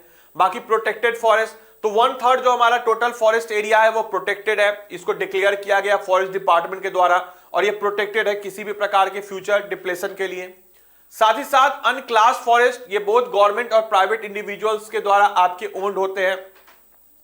तो इस तरीके से हम लोगों ने आपके इस forest and wild life conservation की स्ट्रेटजी के ऊपर बात करें तो इस स्ट्रेटजी के ऊपर भी बताया, जैसे कि हम लोग रिफॉरेस्टेशन, एफॉरेस्टेशन, जानवर पेड़ों को लगाना, कंट्रोल करना फॉरेस्ट फायर को, रेगुलेट करना भाई प्लांट को जो आप काट रहे हैं उसको ऐसे सस्टेनेबल वे में हम उसका इस्तेमाल करें। साथ ही साथ हम लोग अगर बात करते हैं तो 14 बायोस्फीयर रिजर्व जो है इसको सेटअप किए गए हैं। Financial and technological assistant provide किए गए बॉटनिकल गार्डन्स को सेटअप करने के लिए 1992 से। Project tiger, project rhino, project great Indian bustard और बहुत सारे इको इन्वायरमेंट प्रोजेक्ट जो है हम लोगों ने आपके इंट्रोड्यूस किए हैं। इसके अलावा सरिस्का टाइगर रिजर्व की बात करते हैं, जहां पे विलेज जो है, यहां से क्वेश्चन बनता है सरिस्का टाइगर रिजर्व कहां पे है, तो राजस्थान में है। ये आपके बहुत सारे माइनिंग और सिटिंग जो आसपास हुए तो वहां पे किया। चिपको मूवमेंट एक बहुत ही फेमस आंदोलन है जिसमें आपके लोग क्या किए थे कि भाई पेड़ों को चारों तरफ से आपके गले लगा लिए थे और बोलते कि भैया ये पेड़ जो है ये आपके, इसको आप नहीं काटिए। इसके अलावा अगर हम लोग बात करते हैं फार्मर्स और सिटीजन्स जो है, जैसे कि हम लोग बात करते हैं बीज बचाओ आंदोलन जो तेहरी जो है आपके और यहाँ पे आपके किया गया, इस प्रकार के बहुत सारे आंदोलन हुए। प्रोजेक्ट टाइगर जो है ये वुल आपके बहुत ही ज्यादा समझ सकते हैं हम लोग, पब्लिसिटी इसको बहुत ज्यादा मिला था। ये कैंपेन था जिसमें आपके 1973 को लॉन्च किया गया। शुरुआत में सक्सेस हमें देखने को नजर आया कि यह जो है अगर हम लोग बात करते हैं 4002 1985 में था, 4384 1989 में। और टाइगर कंजर्वेशन जो है not only as an effort to save endanger speed but with equal importance जो है सारे, इसका मतलब यह नहीं हुआ कि सिर्फ हम टाइगर को बचाए, टाइगर से जुड़े हुए पूरे के पूरे इकोसिस्टम को बता। अब टाइगर को हम बचा के क्या करेंगे, टाइगर को खाने के लिए खाना ही नहीं होगा तो बात ही खत्म। तो टाइगर को खाने के लिए हमें हिरन भी बचाना होगा ताकि हिरन को टाइगर खाए, कि कोई सिस्टम आपके बनता रहे। तो save them protect them, NCERT last में एक स्लोगन आपके देता है। और सिंपल सा चीज है, एनसीईआरटी आपको एक मैसेज भी देता है कि भाई ये जो जितने भी हमारे जानवर है, जितने भी हमारे वनस्पति है, ये ऐसा ना हो कि ये हम इतिहास में पढ़े, कि जैसे अभी हम लोग ज्योग्राफी में पढ़ रहे हैं, ऐसा ना हो कि सिलेबस को आपके इतिहास में डाल दिया जाए कि कभी ये इतिहास हुआ करते थे। तो इसलिए हमें इसको बचाना चाहिए, और एज ए भारत के नागरिक होने के नाते भी हमें ये सब कार्य आपके करना चाहिए। अब आइए हम लोग हमारे अगले चैप्टर की तरफ बढ़ते हैं, वाटर। लगभग आपके अगर हम लोग बात करते हैं 3/4 जो हमारे पृथ्वी का हिस्सा है, लगभग अगर हम लोग बात करते हैं तो हमारे पृथ्वी का 3/4 जो हमारी पृथ्वी का हिस्सा है वो आपके वाटर से कवर्ड है। 96% टोटल वॉल्यूम ऑफ वाटर जो है वो आपके ओशंस में है, समुद्र में है। और 2.5% आपका फ्रेश वाटर है। और उस 2.5% पानी में 70% जो वाटर है वो आपके आइस शीट और ग्लेशियर्स में है, और सिर्फ 30% जो वाटर है वो आपके कहां पे है, तो ग्राउंड वाटर और हम लोग के इस्तेमाल के लिए आपको मौजूद नजर आता है। ओशंस की बात करते हैं तो पता नहीं किस बेवकूफ ने ये गाना बनाया था हालांकि गलत हो जाएगा ये शब्द, लेकिन फिर भी मान के चलिए कि भाई ये लिरिक्स बहुत गलत है। उस लिरिक्स को आप ज्योग्राफी के टर्म में नहीं याद कीजिएगा कि 7 समुंदर पार में तेरे पीछे पीछे आ गई। 7 समुंदर नहीं है भैया, गिन करके आपके 3 महासागर है, 2 को जोड़ लीजिए अंटार्कटिका को तो 5 होगा। हिंद महासागर, अटलांटिक महासागर, प्रशांत महासागर, अंटार्कटिक महासागर जिसको सदर्न ओशन कहते हैं, और आर्कटिक ओशन जिसको आपका आर्कटिक महासागर हो गया। इसके बाद हम लोग बात करते हैं ग्लेशियर्स की। तो ग्लेशियर्स बेसिकली क्या है, ग्लेशियर्स की खास बात होती है कि यह जो होते हैं आपके क्या चीज से होते हैं, तो फ्रेश वाटर के होते हैं। और ये फ्रेश वाटर के आपके जमे हुए बर्फ है, ठीक है, जमे हुए आपके बर्फ है। आइस कैप्स जो आपको नजर आ जाते हैं, इस प्रकार का आइस कैप, क्योंकि पिक्चर्स इसीलिए मैंने लगा दिया कि आप इसको देख के विजुअलाइज कर सकें। डेफिनेशन ज्यादा आदमी किसी चीज को देख के विजुअलाइज करता है। इसके अलावा एक्विफायर क्या है, एक अंडरग्राउंड लेयर होता है वाटर का, जो कि आपके रॉक्स के अंदर बनाया जाता है ताकि जो पानी का जो है आपके रिसाव और नेचुरल तरीके से वो फिल्टर हो और हमारे लिए आपका इस्तेमाल हो। ग्राउंड वाटर क्या है, तो ग्राउंड वाटर जो प्रेजेंट होता है, अगर हम लोग इसकी बात करते हैं तो ये हमारे पृथ्वी के अंदर प्रेजेंट होता है, और हमारी धरती के अंदर ग्राउंड वाटर यानी कि ग्राउंड के नीचे का वाटर जो नॉर्मली आप चापाकल के थ्रू आपको आता है। और इसकी बात अगर हम लोग करते हैं, it is located in the subsurface pore space of soil and rock, के पास एक नेचुरल फिल्टर तरीके से ग्राउंड वाटर लोकेटेड है, जिसका इस्तेमाल बिहार में चापाकल ज्यादातर उसमें होता है। साथ ही साथ यह जो है कि लगभग आपके 2025 तक नियरली 2 बिलियन पीपल जो है ये आपके वाटर स्कार्सिटी में रहेंगे। यह एक प्रेडिक्ट किया गया 2025 यानी कि अगले साल तक लगभग 2 बिलियन लोग जो हैं ये पानी के स्कार्सिटी से रहेंगे। वाटर स्कार्सिटी अब क्या होती है, पानी का अभाव। तो लैक ऑफ फ्रेश वाटर जो रिसोर्स है, इसके कारण क्या हो रहा है, स्टैंडर्ड वाटर जो है डिमांड आपके बढ़ रही है और अच्छा पानी जो है हम नहीं पी पा रहे हैं। और इसका पीछे का क्या क्या कारण है, तो सबसे पहले जनसंख्या का बढ़ना, ओवर एक्सप्लॉयटेशन, हम पानी का अत्यधिक निकाल, वेस्टेज ऑफ वाटर, डिफॉरेस्टेशन कर रहे हैं, जंगलों को काट रहे हैं, इंडस्ट्रियलाइजेशन कर रहे हैं, उसके कारण पानी प्रदूषित हो रहा है, क्लाइमेट चेंज हो रहा है जिसके कारण आपके क्या हो रहा है, ड्राउट और फ्लड काफी ज्यादा आ रहा है, जनसंख्या बढ़ रहा है, ठीक है, इंक्रीज पॉल्यूशन, प्रदूषण बढ़ रहा है, जनसंख्या तो यहां बता ही दिया, पानी का हम लोग वेस्ट कर रहे हैं, अनइक्वल डिस्ट्रीब्यूशन है, यह भी एक बहुत बड़ा कारण है आपके पानी का अभाव का। साथ ही साथ हम लोग अगर बात करते हैं कुछ और इंपॉर्टेंट एस्पेक्ट्स के बारे में, डोमेस्टिक यूज, पानी का जो ग्रोइंग पॉपुलेशन से क्या हो रहा है, हम डोमेस्टिक यूज घरों में इस्तेमाल करते हैं और ज्यादा हम लोग खाना बनाते हैं। साथ ही साथ एक सिंपल सा कहा जाता है, जो आप फ्लश करते हैं उस फ्लश में कितना पानी वेस्ट होता होगा सोचिए। अगले उसकी तरफ बढ़ते हैं, ओवर इरिगेशन, हम मतलब कि समझिए कि बहुत ज्यादा इरिगेशन, पानी बह रहा है खेत में, इससे भी बहुत ज्यादा पानी का वेस्ट होता है। ताकि हाई फूड ग्रेन्स प्रोडक्शन के कारण हम लोग बहुत सारे कुएं और ट्यूबवेल्स कर दिए हैं और इस एरिया को इरिगेट करने के लिए ड्राई सीजन में हम इस्तेमाल करते हैं। और इसके कारण क्या होता है कि ओवर इरिगेशन के कारण जो हमारा ग्राउंड वाटर का लेवल है वो नीचे चला जाता है। और आपको पता होगा कि सूखे के मौसम में जो आपका पानी है, जो आपका कल है, वो अभी सूख जाता होगा, आपने नोटिस किया होगा। अच्छे अच्छे एरिया में, अच्छे अच्छे शहर में जो कि पानी के आसपास है, जैसे मेरा गृह जिला दरभंगा है, दरभंगा जो कि यहाँ पे बहुत सारा पॉन्ड, बहुत सारा आपके पोखर, बहुत सारा आपके नदी है, वहां पे भी कल सूख जाता है सूखे के मौसम में। आप लोग के जिला में भी सूखता होगा। डिफॉरेस्टेशन, जंगल को काट रहे तो भैया पानी जो है यहाँ पे आपके जंगल कम से कम उसको पानी को एब्जॉर्ब करके तो रखता है। इंडस्ट्रियलाइजेशन से पॉल्यूशन हो रही है, पॉल्यूशन के कारण पानी बहुत ज्यादा खराब हो रहा है। क्लाइमेट चेंज के कारण क्या हो रहा है, जो आइस कैप्स में जो आपके लॉन्ग आपके ड्राउट आ रहा है, सूखा आ रहा है, वाटर स्कार्सिटी हो रहा है, कोई बारिश नहीं हो पा रही, इस कारण से आपके क्लाइमेट चेंज के कारण भी पानी का एक साइकिल हो रहा है, जिसके कारण सूखा आ रहा है। सूखा से समझिए कितनी बड़ी समस्या आपको आती है। फ्लड, फ्लड क्या है? नेचुरल इवेंट है। यह क्या हो रहा है कि यही आपके अनइवन जो बारिश होती है, कहीं बहुत ज्यादा बारिश के कारण जो है ड्राई लैंड जो है सडनली जो सबमर्ज हो जाता है, इस कारण पानी काफी ज्यादा प्रदूषित हो जाता है फ्लड में। पॉल्यूशन, प्रदूषण से भी हम लोग क्या करते हैं, फैक्ट्री से जो प्रदूषित पानी निकलता है, उस प्रदूषित पानी जब आपके डायरेक्टली आपके नदी जाता है और नदी के थ्रू आपके समुद्र में जाता है, उससे भी पानी काफी ज्यादा प्रदूषित होता है। और इसी प्रदूषण के कारण हम कह सकते हैं कि हाँ भाई, हमारा जो इन्वायरमेंट डिग्रेडेशन है, यह सब आपके हो रहा है।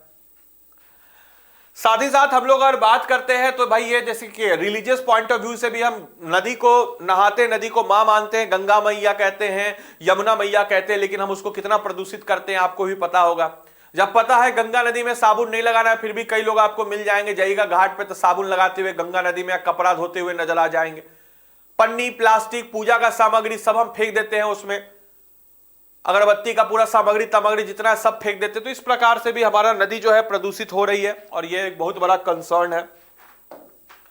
साथ ही साथ वेस्टेज ऑफ वाटर, जैसे ब्रश कर रहा है एक लड़का को, देखिए लड़का ब्रश कर रहा है, अब पानी गिर रहा है, कोई इसको चिंता नहीं, बेफिक्र होकर के यहाँ पे अपना बाथ टब में एकदम पानी चला दिया, झाग फैल रहा है, 10 घंटा तक आप लोग भी नहाते होंगे एकदम पूरा एकदम टंटना करके, गाना गाते हुए पूरा समझते होंगे कि हम ही इंडियन आइडल हैं, पूरा एकदम टंटनाते हुए गाते होंगे, तो उससे भी पानी का वेस्ट हो रहा है। छोटा छोटा चीज होता है, लेकिन सोचिए कि बचाएं हम लोग, सब लोग मिल करके, तो कितना पानी बचा सकते हैं। तो ये सब चीज भी आपको देखने को नजर आता है। दे रहे हैं संडे का, इतवार का दिन है, दे रहे हैं एकदम पिचकारी मार करके, पूछ मार के पूरा कार को धो रहे हैं, बाइक को धो रहे हैं एकदम जबरदस्ती का कर करके, इससे भी बहुत पानी वेस्ट होता है। वेस्टेज ऐसे एकदम कहीं कहीं सरकारी रूप तंत्र भी खराब है, इसमें कहीं पाइपलाइन है, पाइपलाइन फूट गया, पानी निकल रहा है, बूम करके पूरा पानी निकल रहा है, हर जगह एकदम बमवा के पानी निकल रहा है, फैल गया है, वेस्टेज हो रहा है। इसके अलावा अनइक्वल एक्सेस, कहीं पानी बहुत है कहीं पानी नहीं है, तो यह सब भी कारण है। और सबसे बड़ी चीज अगर हम लोग बात करते हैं, need of hour is to conserve and manage our water resource. सबसे बड़ी चीज है कि हम लोग को जरूरत है हमारे पानी को बचाने की, साथ ही साथ जरूरत है हम लोग को हमारे पानी को बचाने के लिए, क्योंकि भाई to safeguard our self from the health hazard, क्योंकि अच्छा पानी पिएंगे तभी तो हम अच्छे से जिएंगे। टू इंश्योर फूड सिक्योरिटी, जो हमारी खाद्य सुरक्षा है उसको भी करने के लिए, पानी के बिना खाना नहीं बनेगा। To continue our livelihood and productivity, activity को कंटिन्यू करने के लिए। Prevent degradation of our natural ecosystem, जो हमारा है प्राकृतिक जो हमारा इकोसिस्टम वो डिग्रेड ना करे, समाप्त ना हो, उसके लिए भी हमें जरूरी है। साथ ही साथ हम लोग बात करते हैं आपके मल्टीपर्पज रिवर प्रोजेक्ट जो होता है, इसके तहत भी जैसे मान के चले फ्लड आया, फ्लड को इससे कंट्रोल हो जाए। जैसे मान लीजिए यहाँ पे हमने झील बना दिया, फिर आगे नदी से मिला दिया, तो इससे जो पानी एक्स्ट्रा आ रहा है यहाँ से नहर जा रहा है, तो इससे क्या हो रहा है कि भाई पानी का इस्तेमाल हो रहा है सही तरीके से, हम फ्लड को डैमेज से बचा रहे हैं और साथ ही साथ बहुत सारी चीजें हो रही है। इसके अलावा हम लोग अगर बात करते हैं कि बहुत सारे इरिगेशन, ये कुछ एंशिएंट चीज में जब हम लोग बात करते हैं during the time of Chandragupta Maurya, dams, lake, irrigation system जो है बहुत सारे लेवल पे बनाए गए थे ताकि जो है सूखे के समय में पानी का दिक्कत ना हो। कुछ एग्जीबिशन साइट्स जो है आपके फाउंड हुए कहां पे, तो कोल्हापुर में, नागार्जुन कोंडा में, बेन्नूर में, आप देख सकते हैं किस प्रकार से यहाँ पे डैम्स वगैरह बनाए गए थे ताकि पानी को बचाया जा सके। हम भी इससे सीख ले सकते हैं। 14वीं शताब्दी में आपके हौज खास का यह चित्र है जो एनसीईआरटी आपके बता रहा है, यह जो इल्तुतमिश के द्वारा बनाया गया था ताकि श्री फोर्ट में पानी हो रही है, झील जो है आज भी आपको वहां पे मौजूद नजर आ जाता है। बाकी डैम्स जो है ये क्या है, टेंपल्स ऑफ मॉडर्न इंडिया इनको कहा जाता है। जवाहरलाल नेहरू ने कहा ये स्टेटमेंट कि डैम, जो ये सब स्टेटमेंट आपके एग्जाम में इंपॉर्टेंट होते हैं, जब आप मेंस एंड राइटिंग लिखेंगे तो according to Jawaharlal Nehru dams से क्वेश्चन है तो लिख दीजिए quote, dams as the temple of modern India. Jawaharlal Nehru इस चीज को कहा है। और ये जो इंटीग्रेटेड डेवलपमेंट है एग्रीकल्चर का, विलेज इकोनॉमी का, रैपिड इंडस्ट्रियलाइजेशन का, ग्रोथ है अर्बन इकोनॉमी का, ऑब्वियस सी बात है डैम से सिंचाई होगा, डैम से बहुत सारी चीजें होंगी, बिजली भी उत्पन्न होगा। डैम्स की बात करते हैं, एक बैरियर होता है, एक आपके अवरोध होता है जब फ्लोइंग ऑफ वाटर के, जो कि आपके पानी को फ्लो को रोकता है और साथ ही साथ आपके रिजर्व, लेक और तमाम तरह की चीजें हमें मुहैया कराता है। डैम्स कुछ इस प्रकार से होता है, पिक्चर भी मैंने लगा दिया ताकि डैम्स यानी कि बांध को देख करके आपको ऐसा ना लगे कि किस चिड़िया का नाम है, क्योंकि नहीं नॉर्मली हम लोग देख पाते हैं। डैम्स की बात करते हैं तो डैम्स का हम लोग दो आपके प्रकार से करते हैं based on height, low dams और मीडियम डैम और हाई डैम्स के रूप में। एक लो डैम्स यानी कि निचला डैम, मीडियम डैम यानी कि मध्यम बांध, हाई डैम्स यानी कि उच्च डैम। तो बेस्ड ऑन मटेरियल जो इसमें टिम्बर डैम्स, इम्बार्क डैम्स और आपके जैसे लकड़ी का डैम्स भी होता है, कंक्रीट का डैम्स भी होता है, अलग अलग टाइप के डैम्स आपके होते हैं, आप देख सकते हैं यहां पर। इसके बाद अगर हम लोग डैम्स का बात करते हैं, डैम्स का इस्तेमाल किस लिए होता है, तो सबसे पहले इरिगेशन फैसिलिटी के लिए। यानी कि अगर हम लोग बात करते हैं तो सिंचाई के लिए डैम्स का इस्तेमाल सबसे ज्यादा अच्छे प्रारूप में आपके होता है कि हाँ भाई सिंचाई कर रहे हैं और सिंचाई हो रहा है तो डैम्स का आपके इस्तेमाल हो रहा है। साथ ही साथ इलेक्ट्रिसिटी जनरेशन, अगर हम लोग बात करते हैं बिजली के उत्पादन के लिए डैम्स का इस्तेमाल होता है। Water supply domestic and industrial use, अगर हम लोग बात करते हैं डोमेस्टिक और इंडस्ट्रियल यूज के लिए जो हमारे घरों में आपका जो पानी आता है उसके लिए इस्तेमाल होता है। फ्लड कंट्रोल के लिए डैम का इस्तेमाल होता है। रिक्रिएशन के लिए होता है। इनलैंड नेविगेशन के लिए भी इस्तेमाल होता है। फिश ब्रीडिंग मछली पालन के लिए भी इसका इस्तेमाल होता है। रेन वाटर को हार्वेस्ट करने के लिए यानी कि रेन वाटर हार्वेस्टिंग, जिसको हमारे बारिश का पानी होता है, बारिश का पानी आता है बहता है और चला जाता है नाला में, नाला के थ्रू नदी में, नदी के थ्रू समुद्र में। तो हम क्या कह सकते हैं कि ऐसी जगह जहां पे हम लोग का रेन वाटर पानी को हम अपने टैंक में भर सकते हैं, उससे रेन वाटर हार्वेस्टिंग होगा। In the hill and mountain region people build diversion canal, जैसे कि कूल्स इसको हम लोग कहते हैं आपके। ऐसे कुछ इस प्रकार सा रेन वाटर आपका हार्वेस्टिंग होता है। ये छत है, छत के ऊपर आपका पाइप आ रहा है, इसे पाइपलाइन आपके जुड़ा हुआ है, आप देख सकते हैं। और ये जो पाइपलाइन है, इस पाइपलाइन के थ्रू पानी आ रहा है, पानी यहां पे आकर के आपके टैंकर्स में जा रहा है और इस प्रकार से हम रेन वाटर हार्वेस्टिंग आपके कर सकते हैं। साथ ही साथ अगर हम लोग बात करते हैं आपके कैनल्स बेसिकली आपके क्या है, तो कैनल्स यानी कि हम लोग इसमें आपके नहर बना सकते हैं। फ्लड वाटर आपके फील्ड में आया, ये कैनल्स के थ्रू अत्यधिक पानी है, कैनल बना दिया तो इससे आपके पानी का फ्लो बढ़ गया, रेंज बढ़ गया, फ्लड भी नहीं आएगा और आपके सूखे के समय उसका इस्तेमाल भी हो जाएगा, रिजर्व भी हो जाएगा। साथ ही साथ यहां पे अगर हम लोग बात कर सकते हैं इस प्रकार से, जोहट्स राजस्थान में एक है जो कि आपका कम्युनिटी, इस प्रकार से सारा फ्लड पानी आपके इकट्ठा होता है, सारा रेन वाटर, और ये पानी के पीने की किल्लत को यहां पे आपके सही करता है। बम्बू ड्रिप इरिगेशन सिस्टम, इसमें बैम्बू जो कि आपके हॉलो होता है, इसमें हम लगा सकते हैं। इस प्रकार से बैम्बू के थ्रू आप देख सकते हैं क्या बैम्बू आया यहां पे आया, इस प्रकार से इरिगेशन फैसिलिटी आपके इस पूरे के पूरे एरिया में हो जाएगी। एक बार की बात है, नर्मदा में आपके नर्मदा बचाओ आंदोलन, आई होप कि आप लोगों ने सुना होगा। इसमें क्या हुआ था कि नर्मदा के ऊपर बांध बनाया जाने का था, उसके कारण नर्मदा के आसपास के कई सारे गांव डूबने के कगार पे थे। तो नर्मदा बचाओ आंदोलन आपके शुरू किया गया था, क्योंकि डैम्स के कुछ फायदे हैं तो नुकसान भी है, और इस नुकसान के कारण ही नर्मदा बचाओ आंदोलन, वेरी फेमस आंदोलन जो है, इसको आपके किया गया था। और आप लोगों को कमेंट बॉक्स में हमको लिख के बताना है कि इसके नेता कौन थे, इसके जो मुख्य, जो इनके लीडर कौन थे, इनके जो मुख्य नेता थे नर्मदा बचाओ आंदोलन के कौन थे। कमेंट बॉक्स में लिख के बताइएगा आप लोग सारे लोग। और इस प्रकार से हमारा जो वाटर वाला चैप्टर है यह भी हो गया समाप्त। तो मैंने आपको जैसा कि बोला ही था कि भाई जब तक आप सोचिएगा कि एनसीईआरटी पढ़े या ना पढ़े, तब तक एनसीईआरटी आपका खत्म हो जाएगा। अब आइए अगले चैप्टर की तरफ बढ़ते हैं, जो है हमारा एग्रीकल्चर यानी कि खेती। तो एग्रीकल्चर यानी कि खेती की जब हम लोग बात करते हैं तो एग्रीकल्चर यानी कि खेती क्या होता है, एग्रीकल्चर क्या होता है, खेती। तो सबसे पहले एग्रीकल्चर की बात करते हैं तो सबसे दो तीन चीज जो आप सबको पता होना चाहिए कि भारत क्या है, एक एग्रीगेरियन कंट्री है, एक एग्रीगेरियन स्टेट है, यानी कि कृषि प्रधान एक देश है, जहां की आपके लगभग अगर हम लोग बात करते हैं 60% से भी ज्यादा आबादी कृषि पर डायरेक्टली या इनडायरेक्टली रूप में आपके निर्भर है। और हम लोग को खाना मिल रहा है जस्ट बिकॉज ऑफ एग्रीकल्चर, जो अन्न आपके उगाए जा रहे हैं। लेकिन हमारी जलवायु और हमारी जो सॉइल फर्टिलिटी है वो हमारे एग्रीकल्चर को फेवर करता है। और एग्रीकल्चर जो है बहुत सारे रॉ मटेरियल्स इंडस्ट्री को भी प्रोवाइड करता है, जैसे कि कपास से हम बनाते हैं कपास यानी कि कॉटन, उससे हम बनाते हैं आपके क्या, तो कपास कॉटन से हम लोग क्या बनाते हैं दोस्तों, उससे हम लोग बनाते हैं कपड़े। इसके अलावा टाइप्स ऑफ एग्रीकल्चर की जब हम लोग बात करते हैं तो एग्रीकल्चर के मुख्यतः दो प्रकार होते हैं, सब्सिस्टेंस फार्मिंग और एक होता है कमर्शियल फार्मिंग। सब्सिस्टेंस फार्मिंग क्या हो गया, तो ऐसी खेती जो खेती आपके उतने बड़े लेवल पे ना की जाए, कमर्शियल लेवल पे प्रोडक्टिविटी के आधार पर आपकी की जाए, उत्पादकता बढ़ाया जाए। ये भी दो प्रकार के, प्रीमेटिव सब्सिस्टेंस फार्मिंग और intensive subsistence farming. Primitive subsistence farming यानी कि ऐसी फार्मिंग जो कि बहुत ही छोटे लेवल पे होती है। इंटेंस सब्सिस्टेंस फार्मिंग यानी कि हमारे कम लैंड एरिया में ज्यादा प्रोडक्टिविटी बढ़ा करके कुछ खुद के लिए भी और कुछ मार्केट के लिए भी अन्य चीजें, जरूरत की चीजों को आपके मुहैया कराया जाए। ज्यादातर हमारे भारत में इंटेंस सब्सिस्टेंस फार्मिंग होती है। दूसरा होता है कमर्शियल फार्मिंग, एक बड़े लेवल पे, जैसे टी प्लांटेशन, जो चाय की खेती होती है। और चाय की खेती में क्या आपके होता है कि बड़े से बड़े लेवल पे आपके केवल और केवल आपके चाय, पूरा का पूरा जो चाय होता है उस चाय को उगाया जाता है। इस चीज को आपको ध्यान रखना है, ठीक है। अब हमारे यहां जो है आपके राबी क्रॉपिंग सीजन किस प्रकार के होते हैं तो इसको समझिए। सबसे पहले अगर हम लोग बात करते हैं आपके राबी क्रॉप,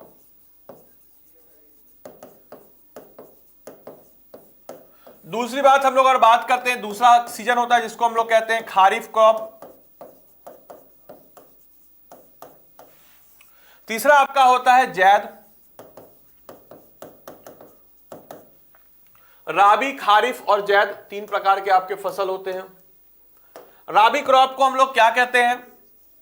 इसको हम लोग कहते हैं समर क्रॉप।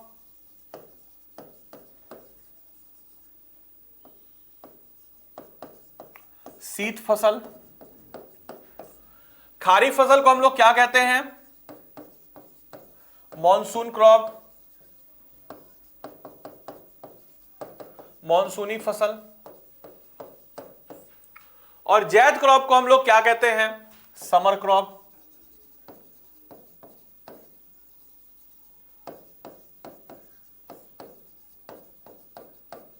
ठीक है, अब इसके बीच हम लोग बताते हैं इसका बोइंग सीजन कब होता है। तो सबसे पहले अगर हम लोग समर क्रॉप की बात करते हैं, इसका अक्टूबर नवंबर में इसका बुआई होता है। ये मॉनसून है तो मॉनसून के आगमन में यानी कि आपका जून जुलाई में आपके इसका बुआई होता है। इसका मतलब कटाई, और इसका कब होता है? तो इसका आपके होता है मार्च अप्रैल में। मार्च अप्रैल में यानी कि अब इसका बुआई आपका शुरू होगा। वहीं हम लोग बात करते हैं इसका कटाई कब होता है। इसका कटाई आपके हो जाता है मार्च अप्रैल में।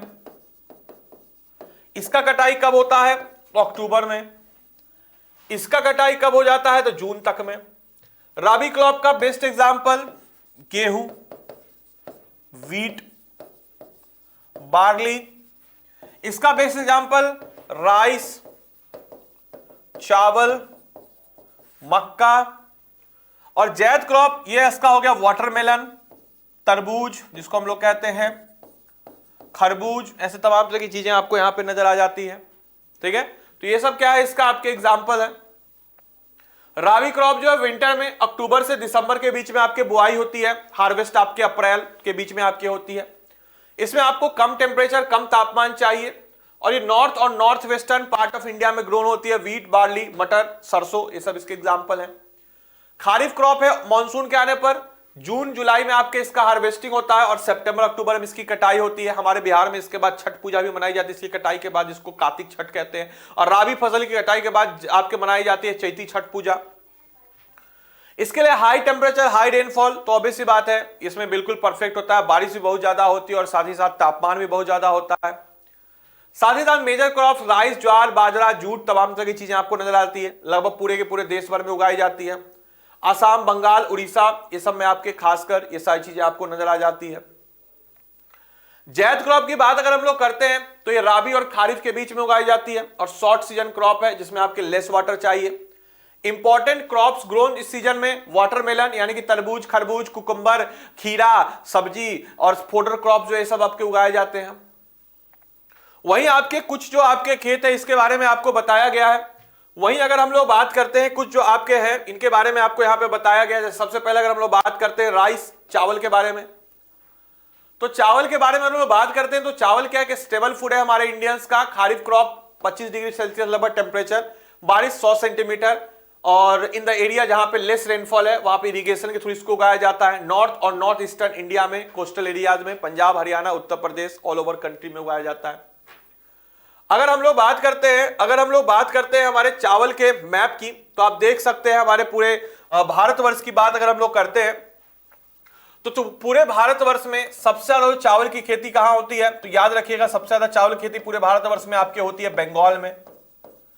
नंबर 2 पे उत्तर प्रदेश पड़ता है, नंबर 3 पे पंजाब पड़ता है, ठीक है, नंबर 4 पे उड़ीसा और नंबर 5 पे अपना बिहार होता है। वहीं पूरी दुनिया में सबसे ज्यादा चावल की खेती कहां होती है? तो चीन में, और दूसरे नंबर पे अपने भारत में होती है। साथ ही साथ याद रखिएगा कि हमारे बिहार में चावल खेती सबसे ज्यादा कहां होती है? तो बिहार में चावल खेती याद रखिएगा कहां होती है? तो रोहतास जिला में होती है, याद रखिएगा। तो यह हमारा चावल का पूरे दुनिया का नक्शा है, मैप है, इस चीज को आप लोग को ध्यान में रखना है। अब आइए हम लोग बात करते हैं गेहूं के बारे में, वीट। इसके लिए आपको 15 से 25 डिग्री सेल्सियस टेम्परेचर चाहिए। साथ ही साथ ये जो है आपके कूल ग्रोइंग सीजन चाहिए इसको ग्रो होने में। 50 से 75 सेंटीमीटर एवरेज बारिश, और इस पूरे के पूरे एरिया में डिस्ट्रीब्यूटेड है। और ज्यादातर जो वीट प्रोड्यूसिंग स्टेट है पंजाब, हरियाणा, उत्तर प्रदेश, बिहार, राजस्थान, मध्य प्रदेश, ये आपके वीट प्रोड्यूसिंग स्टेट्स हैं।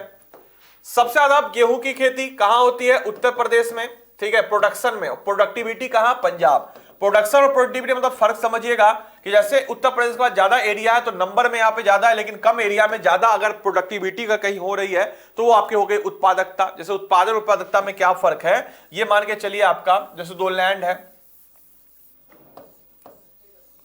ठीक,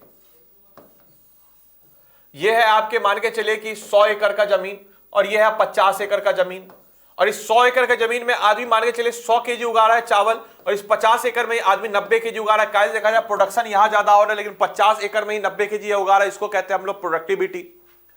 तो प्रोडक्टिविटी में पंजाब और प्रोडक्शन में उत्तर प्रदेश। हमारे बिहार में रोहतास जो जिला है यहां पे आपके गेहूं की खेती अच्छी खासी होती है। कुछ दूसरे जो आपके मिलेट्स हैं इनको कोर्स ग्रेन कहते हैं, यानी कि मोटे अनाज इनको हम लोग कहते हैं। क्यों कहते हैं इनको मोटे अनाज? Due to high level of nutrition. यहां पे आपके काफी ज्यादा पोषण की मात्रा होती है, बहुत ज्यादा न्यूट्रिशन होता है, बहुत ज्यादा हाई लेवल ऑफ न्यूट्रिशन होता है, and that's the reason behind कि इसको हम लोग क्या कहते हैं, तो भाई जिसको हम लोग क्या कहते हैं, तो भाई कोर्स ग्रेन कहते हैं due to high level of nutrition. और ये रेन फीड क्रॉप्स है जो कि मोस्टली ग्रोन होता है मॉइस्ट एरिया में। महाराष्ट्र जो है ज्वार का लार्जेस्ट प्रोड्यूसर है, फॉलोड बाय कर्नाटका, आंध्र प्रदेश, मध्य प्रदेश। बाजरा जो है सैंडी सॉइल में, सैलो ब्लैक सॉइल में होता है, राजस्थान सबसे ज्यादा बाजरा का प्रोड्यूसर, उत्तर प्रदेश, महाराष्ट्र, गुजरात, हरियाणा उसके बाद। रागी जो है ये आपके ड्राई सीजन में होता है, red and black sandy soil में, कर्नाटका सबसे ज्यादा रागी का producer, followed by Tamil Nadu, Himachal Pradesh, Uttarakhand, Sikkim, Arunachal Pradesh. इसके बाद मेज यानी कि मक्का। मक्का जो है हाई टेम्परेचर चाहिए इसको, 21 से 27 डिग्री, पुरानी जलोढ़ मिट्टी जिसको हम लोग क्या कहते हैं, भांगर सॉइल, यहां पे आपके होता है। फूड और फोडर दोनों के रूप में, फोडर मतलब ये हुआ कि जानवरों का खाना, उसको हम लोग कहते हैं फोडर, दोनों के रूप में आपका इस्तेमाल होता है। फूड और फोडर दोनों के रूप में आपके इसका इस्तेमाल होता है। साथ ही साथ मॉडर्न इनपुट्स हाइब्रिड सीड्स के साथ इसको ग्रोन किया जाता है। मेजर मेज प्रोड्यूसिंग स्टेट कर्नाटका, उत्तर प्रदेश, कर्नाटका में सबसे ज्यादा उत्तर प्रदेश, बिहार, आंध्र प्रदेश, मध्य प्रदेश मेजर आपके वीट प्रोड्यूसिंग स्टेट्स है, ठीक है। कर्नाटका में सबसे ज्यादा होता है, याद रखिएगा, वीट का प्रोडक्शन। बाकी ऑलमोस्ट हर जगह होता है, आपके वीट कहते हैं इसका, मक्के का प्रोडक्शन ऑलमोस्ट हर जगह आपको मौजूद नजर आ जाएगा। अब आइए दलहन की बात करते हैं। तो दलहन जो है बहुत ही मेजर सोर्स है प्रोटीन का, और मेजर जो पल्स है ये आपके इंडिया में तुर, अरहर दाल, उड़द दाल, मूंग, मसूर ये सब होता है। पल्स में आपको दयालों में आपके कम मॉइस्चर चाहिए, कम आपके इसमें हम कह सकते हैं कि आर्द्रता चाहिए। और अगर हम लोग बात करते हैं सर्वाइविंग जो है ड्राई कंडीशन में भी सर्वाइव कर जाते हैं। और लिगुमिनस क्रॉप होता है, लिगुमिनस क्रॉप यानी कि नाइट्रोजन फिक्सेशन करने वाला, और नाइट्रोजन फिक्सेशन करता है और इसी के कारण इसको लिगुमिनस क्रॉप कहते हैं। जैसे मध्य प्रदेश सबसे ज्यादा highest producing pulse, Uttar Pradesh, Rajasthan, Maharashtra और कर्नाटका जो है यह उसके आपके एग्जांपल, मतलब उसके बाद क्रमशः आपके नजर आ जाएंगे इन टर्म्स ऑफ आपके प्रोडक्शन। वहीं अगर हम लोग बात करते हैं हमारे अगले क्रॉप जो कि शुगर केन है, गन्ना जिसको हम लोग कहते हैं। तो गन्ना जो है ये आपके हॉट एंड ह्यूमिड क्लाइमेट में आपके होता है। तापमान इसके लिए 21 से 27 डिग्री, 75 से 100 सेंटीमीटर आपके बारिश। साथ ही साथ लार्ज नंबर ऑफ जो अगर हम लोग बात करते हैं मैनुअल लेबर्स जो है इसमें रिक्वायर्ड होता है सोइंग और हार्वेस्टिंग में। उत्तर प्रदेश, महाराष्ट्र, कर्नाटका, तमिलनाडु, आंध्र प्रदेश, बिहार, पंजाब, हरियाणा जो है ये आपके इसके प्रोड्यूसर्स हैं। अगर हम लोग बात करते हैं हमारे गन्ने के बारे में, तो गन्ना आप देख सकते हैं कि इन राज्यों में काफी अच्छा गन्ना होता है। किसी जमाने में हमारे बिहार में भी गन्ना अच्छा खासा हुआ करता था, बट आप सबको पता है जी भाई क्या स्थिति हुई है बिहार की। खैर अब आगे बढ़ते हैं। ऑयल सीड्स यानी कि जिसको हम लोग कहते हैं दलहन। तो मेजर जो ऑयल सीड्स प्रोडक्शन है इंडिया में, ग्राउंड नट, मस्टर्ड यानी कि सरसों, ग्राउंड नट यानी कि आपके ग्राउंड नट हो गया, कोकोनट हो गया, आपका वो नारियल, सीसम हो गया, तिल हो गया जिसको, soybean, custard oil, cotton. Custard oil का मोस्टली इस्तेमाल आपके ब्यूटी प्रोडक्ट्स में होता है, ब्यूटी प्रोडक्ट में। कॉटन सीड, लिनसीड, सनफ्लावर, ये कुछ आपके एडिबल ऑयल है जिसको कुकिंग मीडियम में इस्तेमाल करते हैं। भारत जो है पूरी दुनिया का सबसे ज्यादा ऑयल सीड यानी कि आपके तिलहन का प्रोडक्शन है।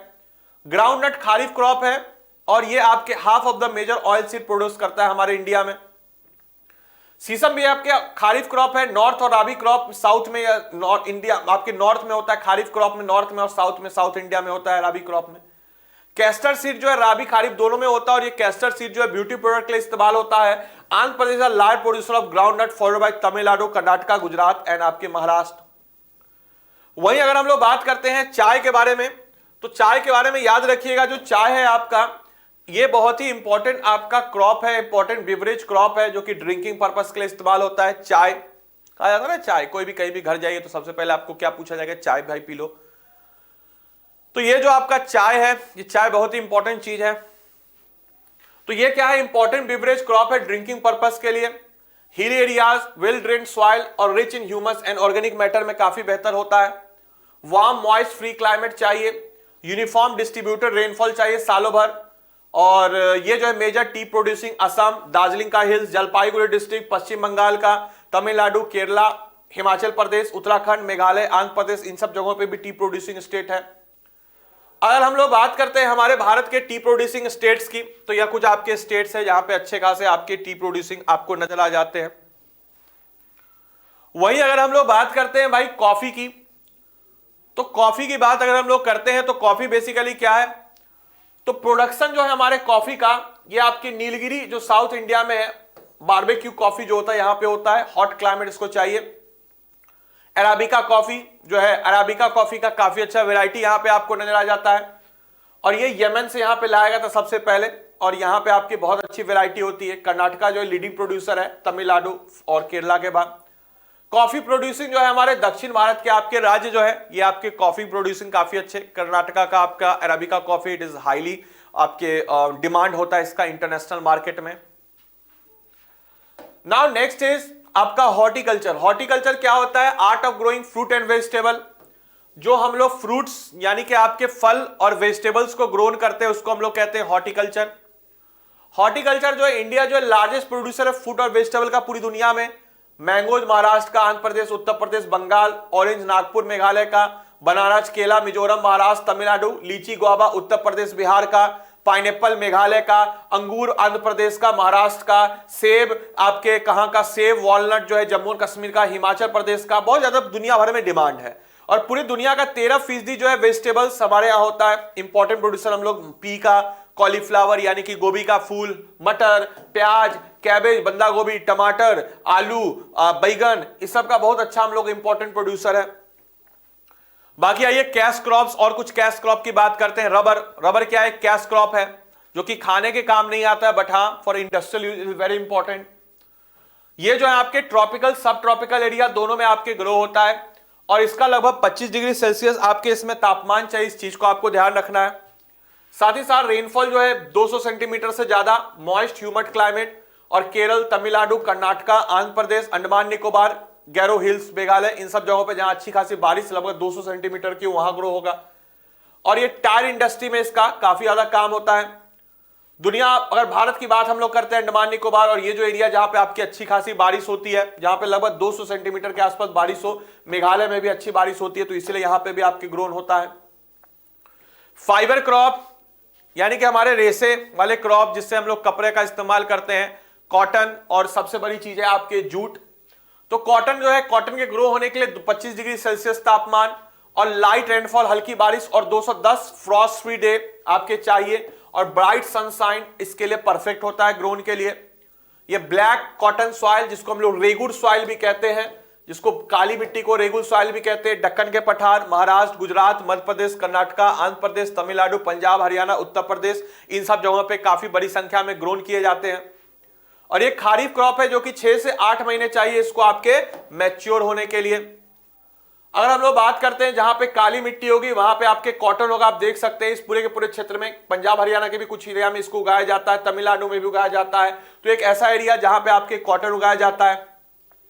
बाकी जूट की बात अगर हम लोग करते हैं तो जूट जो है आपके बंगाल, बिहार, इन सब एरिया में आपको उगाया जाता है। और जूट की अगर हम लोग बात करते हैं तो भारत हमारा आपके नंबर 1 प्रोडक्शन है जूट का। और साथ ही साथ बंगाल जो है, यह भारत का बंगाल राज्य सबसे ज्यादा जूट का प्रोडक्शन, और बिहार जो है ये दूसरे नंबर का जूट का प्रोडक्शन है, इसको ध्यान रखिएगा। जूट की बात अगर हम लोग करते हैं तो जूट को हम लोग कहते हैं आपके गोल्डन फाइबर, और ये गोल्डन कलर का होता है, और इसका इस्तेमाल आपके बोरे वगैरह ये सब बनाने में किया जाता है। और हाई टेम्परेचर आपके इसका रेनफॉल चाहिए। और जूट ग्रोन जो होता है वेल ड्रेन फर्टिलाइज सॉर और फ्लड प्लेन्स का होता है, इसमें आपके इस्तेमाल होता है। मेन प्रोड्यूसिंग एरिया जो फ्लड प्लेन्स पश्चिम बंगाल, बिहार, असम, उड़ीसा, मेघालय में। और आपके गनी बैग्स होते हैं, आपके मैट्स जो आपके चटाई होते हैं, रस्सियां होती है, यार्न, कारपेट्स, ये सब क्या में आपका इस्तेमाल होता है। जूट प्रोड्यूसिंग एरिया की बात हम लोग करते हैं, सबसे ज्यादा बंगाल, दूसरे नंबर पे बिहार, और फिर उसके बाद ये सारे क्षेत्र आपके जूट प्रोड्यूसिंग स्टेट्स है। अब इसके बाद एक हमारा कंसर्न आता है कि भैया क्या क्या चैलेंजेस है एग्रीकल्चर्स के लिए, यानी कि ऐसे कौन कौन से चैलेंजेस है जिससे हमारा एग्रीकल्चर आपके जूझ रहा है या जिससे हम हमारे एग्रीकल्चर से जूझ सकते हैं। तो व्हाट वर द चैलेंजेस, अगर हम लोग चैलेंजेस की बात करते हैं एग्रीकल्चर की, तो कंटिन्यूअस एग्रीकल्चर जो है विदाउट ब्रेक, अगर मान के चले कि हम कहीं पे भी किसी भी क्षेत्र में हमारा खेती किए जा रहे हैं, बिना किसी ब्रेक के खेती किए जा रहे हैं, तो इससे हमारा कंटिन्यूअस ब्रेकेज होगा। लैंड होल्डिंग फार्मर्स की है वो आपकी छोटी है, इससे भी हम बड़े लेवल पे आपकी खेती नहीं कर पाते, छोटा छोटा कहीं कहीं आपकी लैंड है। मेनी फार्मर जो है नेचुरल फर्टिलिटी पे डिपेंडेंट है, वो साइंटिफिक तरीके से नहीं कर रहे हैं, वो बारिश पे ही डिपेंडेंट है। ट्रेडिशनल मेथड, हम लोग पारंपरिक मेथड को इस्तेमाल कर रहे हैं, उससे हमारी प्रोडक्टिविटी बेहतर नहीं हो रही है। तो ये सब चैलेंजेस आपके खेती के नजर आते हैं, एग्रीकल्चर के नजर आते हैं। बाकी फूड सिक्योरिटी की बात करते हैं, in order to ensure availability of food, सारे के सारे जगह पे अवेलेबिलिटी ऑफ फूड को इंश्योर करने के लिए नेशनल फूड सिक्योरिटी सिस्टम आपके किया गया। इसमें पीडीएस क्या हो गया, पब्लिक डिस्ट्रीब्यूशन सिस्टम जिसको हम लोग कहते हैं, जिसके तहत जो अन्न है, अनाज है, जो आप जाइएगा तो आपने सुनते होइएगा कि राशन कार्ड आपका बना, या अपने आसपास आपने सुना होगा, तो इसमें आपके सब्सिडीज प्राइस पे रूरल और अर्बन एरिया को खाना अन्न मिलता है। बफर स्टॉक क्या होता है, तो फूड कॉर्पोरेशन इंडिया जो है ये आपके अकाल ना आए, इसलिए आपके जब मान के चलिए किसी साल फसल खराब हो गई, 2-3 साल फसल खराब होगी तो उसमें दिक्कत ना हो, इसी के कारण जो है बफर स्टॉक किया जाता है, डिस्ट्रीब्यूशन इंश्योर किया जाता है पब्लिक डिस्ट्रीब्यूशन सिस्टम का। और इस तरीके से हम लोगों ने हमारे एग्रीकल्चर वाले टॉपिक को भी कर लिया है समाप्त। अब आइए हम लोग आगे बढ़ते हैं हमारे अगले टॉपिक की तरफ, जो कि हमारा मिनरल एंड एनर्जी रिसोर्स, यानी कि हमारे खनिज और हमारे ऊर्जा के स्रोत।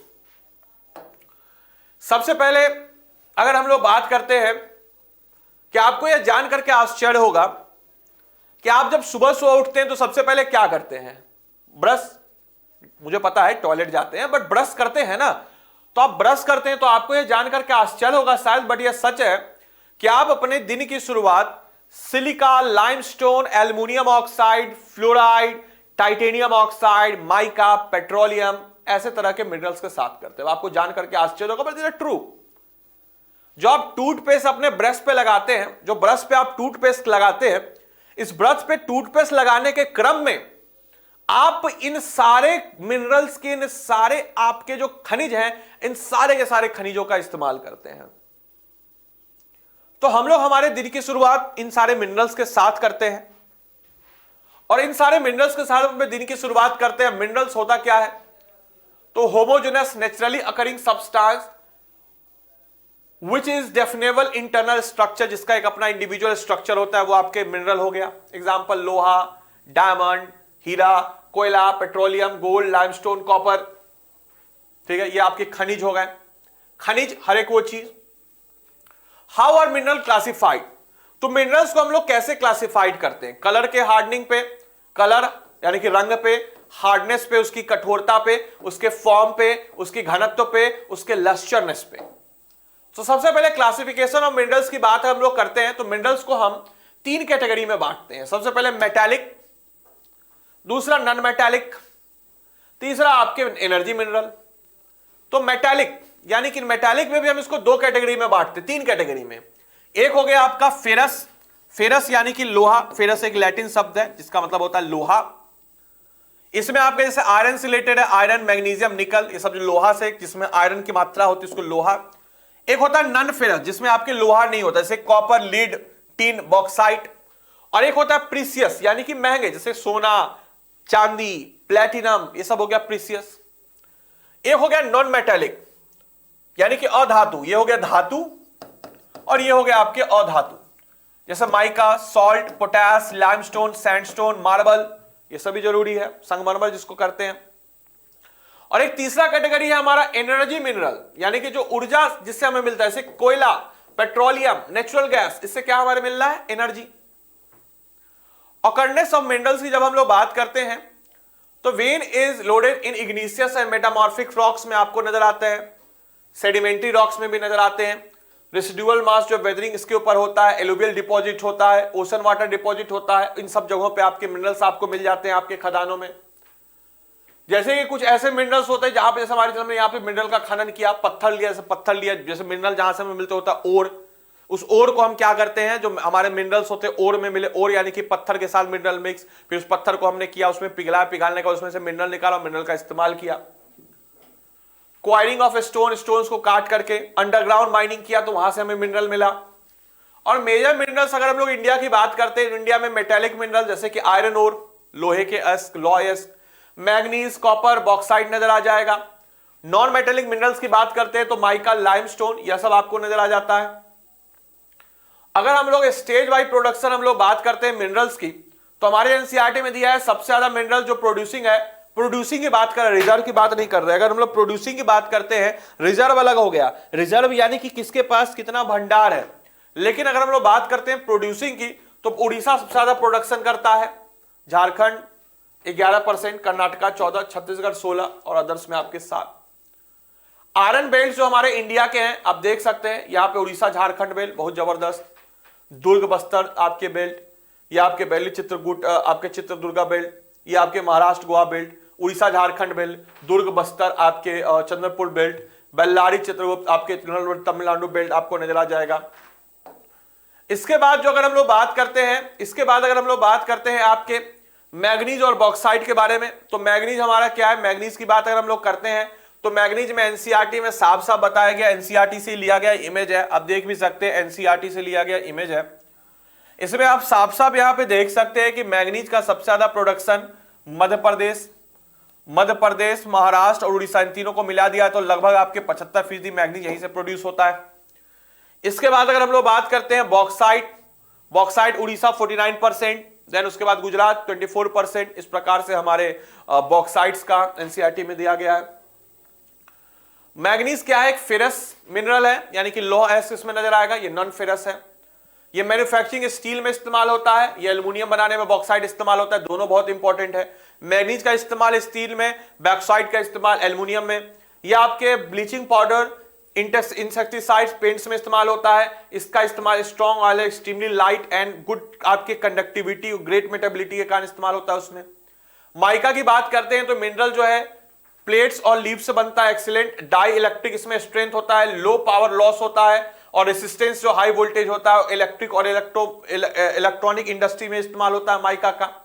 लाइमस्टोन सेडिमेंट्री रॉक में होता है, कैल्शियम मैग्नीज का होता है और इसका सीमेंट इंडस्ट्री में आपके इस्तेमाल होता है, आयरन और स्मेल्टिंग में भी इस्तेमाल होता है लाइमस्टोन का। अब मिनरल्स को हमें बचाना क्यों जरूरी है, तो total amount of unusable minerals accounts only 1% of earth crust, जिसको हम लोग इस्तेमाल नहीं किया, सिर्फ 1% बचा है। हमने सारे मिनरल्स का इस्तेमाल कर दिया जो हमारे पृथ्वी के क्रस्ट पे। मिनरल रिसोर्स जो है फाइनाइट है, यानी कि अपने एक लिमिट संख्या पर है और नॉन रिन्यूएबल है, एक बार खत्म हो गए तो खत्म हो गए। और इसका ओवर यूज अगर हम करेंगे तो एक समय के बाद ये मिनरल्स जो है हमारे समाप्त हो जाएंगे, खत्म हो जाएंगे। तो मिनरल्स को कंजर्व करने के लिए क्या क्या चीज कर सकते हैं, use of mineral resource in plan and sustainable manner, तरीके से एक सतत विकास के लक्ष्य को पूरा करते हुए मिनरल्स का इस्तेमाल करें। डेवलपमेंट टेक्नोलॉजी करें, यूज लो ग्रेड्स ओर का इस्तेमाल करें लो कॉस्ट पे। इसके अलावा रिसाइकल मेटल्स का करें, स्क्रैप मेटल्स और दूसरे मेटल्स का हम रिसाइकल करके इस्तेमाल करें। वहीं हमारा एनर्जी रिसोर्स की अगर हम लोग बात करते हैं दोस्तों, तो एनर्जी रिसोर्स की जब हम लोग बात करते हैं तो ये दो प्रकार का, एक होता है कन्वेंशनल सोर्स ऑफ एनर्जी यानी कि पारंपरिक ऊर्जा के स्रोत, और एक होता है non conventional source of energy यानी कि गैर पारंपरिक ऊर्जा के स्रोत। तो कन्वेंशनल सोर्स ऑफ एनर्जी की बात अगर हम लोग करते हैं, जैसे फायरवुड हो गया, कैटलग हो गया, केक, कोल, पेट्रोलियम, जिससे हमारा मतलब कि समझिए कि जो पारंपरिक ऊर्जा के स्रोत है, जिससे पॉल्यूशन थोड़ा ज्यादा होता है, इसको रिन्यूड हम नहीं कर, एक बार जैसे हमने इस्तेमाल कर लिया कोयला को तो खत्म हो गया, कोयला को कैसे कीजिएगा वापस से, गोईठा का इस्तेमाल करें तो गोईठा को कैसे वापस से गोईठा बनाइएगा, ये पॉल्यूशन भी बहुत ज्यादा करते हैं। ठीक है, ये जो है फॉरेस्ट वेल्थ के लिए काफी ज्यादा नुकसानदेह है। नॉन कन्वेंशनल सोर्स जैसे कि solar, wind, tidal, geothermal, biogas, atomic energy renewable है और ये बहुत कम आपके पॉल्यूशन करते हैं और सस्टेनेबल है, सतत विकास के लक्ष्यों को भी हमारे पूरे करने में मदद करेंगे। कन्वेंशनल सोर्स ऑफ एनर्जी की बात अगर हम लोग करते हैं तो कोल यानी कि कोयला, पेट्रोलियम, नेचुरल गैस, ये आपके हो जाते हैं इसमें आपके। कोयला के बारे में आपको पता है, जो plant material minerals of years के दौरान हमारे धरती के नीचे दब गए, उसके ऊपर तापमान, दबाव सबने असर किया और फिर उसके बाद वो क्या हो गया, degree of compression, depth, time और ये सब कुछ करके कार्बन कंटेंट मिलकर के वो कोयला बन गया। उस कोयला का आज के डेट में बहुत ही प्रचुर मात्रा में आपके इस्तेमाल करते हैं। डिफरेंट फॉर्म्स ऑफ कोल की बात हम लोग करते हैं तो लिथमाइट ये लो ग्रेड ब्राउन कोल होता है, mainly use for generation of electricity के लिए हम लोग इस कोल का इस्तेमाल करते हैं। बिटुमिनस कोल जो है ये डीप सब्जेक्ट हाई टेम्परेचर होता है और widely use for commercial purpose के लिए हम इसका इस्तेमाल करते हैं। कोल्स की अगर हम लोग बात करते हैं पूरे इसकी, अगर हम लोग बात करते हैं कोल्स की, अगर हम लोग बात करते हैं पूरे इसकी, तो आप देख सकते हैं कोल्स को अगर आप लोग देखिएगा तो कोल फील्ड जो हमारे पूरे इंडिया में आप देख सकते हैं किस प्रकार के आपके कोल फील्ड्स हैं। सबसे इंपॉर्टेंटली अगर हम लोग बात करते हैं हमारे कोल फील्ड्स की, तो ग्राउंड अगर हम लोग बात करते हैं जैसे कि इस वाले एरिया में हो गया गोंडवाना हो गया, ये वाला जो एरिया हो गया आपका, इसके अलावा गोंडवाना फॉर्मेशन के दौरान ये कोल्स आप नजर आए थे और वहां से हमारा कोल्स नजर आता है, खासकर असम में भी नजर आ जाता है, कुछ हिस्सा आपके यहाँ पे भी नजर आता है, मेघालय के हिस्से में भी, बंगाल के हिस्से में भी, झारखंड में भी, राजस्थान के भी हिस्से में भी आपके कुछ कोल्स के हिस्से नजर आ जाते हैं। इसके साथ ही साथ अगर हम लोग पेट्रोलियम की बात करते हैं तो पेट्रोलियम की जब भी हम लोग बात करते हैं तो याद रखिएगा it provide a fuel for heat and lightning, obvious चीज है हीट लाइटिंग पेट्रोलियम का। मशीन्स को चलाने में इस्तेमाल होता है। रॉ मटेरियल्स बहुत सारी इंडस्ट्री में चलाने के लिए, nodal industry, synthetic textile, fertiliser, numerous chemical industry में हम इसका इस्तेमाल करते हैं। मेजर ऑयल फील्ड जो हमारे इंडिया में है, और जैसे जब कोई वनस्पति आपके प्लांट के नीचे, वनस्पति जो हमारे धरती के नीचे दब गया तो उससे कोयला उत्पन्न होता है। ठीक उसी प्रकार से आपके मान के चलिए कि आपके जो जमीन के नीचे, सतह के नीचे जो आपका जानवर जो है, ऑर्गेनिज्म जो है, आपके ओशनिक ऑर्गेनिज्म जो आपके डूब गया तो वो क्या होता है, तो वो आपके पेट्रोलियम बन जाता है। तो जो पेट्रोलियम है यह हमारे इंडिया में मुंबई हाई में, अंकलेश्वर गुजरात में, डिगबोई या फिर जिसको हम लोग नरकटिया आसाम में कहते हैं, वहां पे हमें तेल नजर आते हैं। नेचुरल गैस की बात करते हैं हम लोग तो एनर्जी जो है रॉ मटेरियल के इस्तेमाल में होती है पेट्रोकेमिकल इंडस्ट्री में, इको फ्रेंडली फ्यूल होती है, लो कार्बन एमिशन आपके इसमें होता है। मेजर रिजर्व जो नेचुरल गैस का है ये कृष्ण गोदावरी बेसिन में, Mumbai high, gulf of Cambay, इन सब जगहों पर नजर आता है। इलेक्ट्रिसिटी यानी कि ऊर्जा, बिजली, बिजली भी दो प्रकार से होती है, एक होता है हमारा हाइड्रो इलेक्ट्रिसिटी, दूसरा होता है हमारा थर्मल इलेक्ट्रिसिटी। हाइड्रो इलेक्ट्रिसिटी की बात हम लोग करते हैं तो इलेक्ट्रिसिटी जनरेट होता है फास्ट फ्लोइंग वाटर से, जो तेजी से आती हुई डैम पे हम अवरोध करते हैं और वहां से जो बिजली उत्पन्न करते हैं वो हो गया हमारा हाई इलेक्ट्रिसिटी। दूसरा थर्मल पावर इलेक्ट्रिसिटी, ऐसी इलेक्ट्रिसिटी जो हम लोग बिजली के रूप में इस्तेमाल करते हैं कोयला को करके, वो हो गया जनरेटेड बाय कोल, पेट्रोलियम और नेचुरल गैस से इस्तेमाल करते हो, थर्मल इलेक्ट्रिसिटी हो गया। अब देख सकते हैं कि हमारे बिहार में भी बरौनी थर्मल पावर प्लांट, इसके अलावा पूरे अगर हम लोग बात करते हैं न्यूक्लियर पावर प्लांट भी यहां पे आ जाएगा, कल्पक्कम में न्यूक्लियर पावर प्लांट नजर आ जाएगा। इसके अलावा थर्मल पावर प्लांट, ये सब आपको जगह जगह नजर आ जाता है कि जहां से हम इलेक्ट्रिसिटी को प्रोड्यूस करते हैं।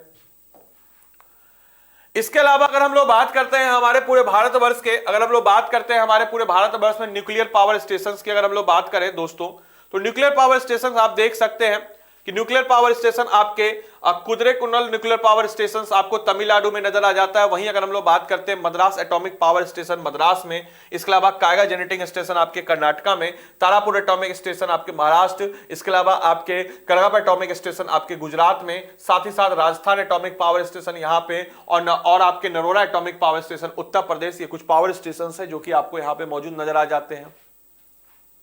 इसके साथ ही साथ हम लोग अगर बात करते हैं non conventional source of energy, यानी कि गैर पारंपरिक ऊर्जा के स्रोत हैं, जैसे कि सोलर एनर्जी, सौर ऊर्जा जिसको हम लोग कहते हैं, न्यूक्लियर एनर्जी जिससे हम लोग आपके न्यूक्लियर तरीके से, यानी कि आपके नवीकरणीय जो हम लोग मतलब समझिए कि न्यूक्लियर फ्यूजन या न्यूक्लियर फ्यूजन के आधार पर ऊर्जा करें। विंड पावर यानी कि जो वायु के इस्तेमाल से ऊर्जा उत्पन्न करें। बायोगैस यानी कि जो हम लोग एक बायोगैस के तरीके से, यानी कि समझिए कि जो पुराने हमारे ऑर्गेनिक मटेरियल है उसको रख करके वहां करें। टाइड एनर्जी जो टाइड्स आते हैं उनसे हम लोग करें। जियोथर्मल एनर्जी जहां पे आपके हॉट स्प्रिंग्स हैं, उन हॉट स्प्रिंग के पास जो हमारी भूतापीय ऊर्जा है उससे हम उत्पन्न करें।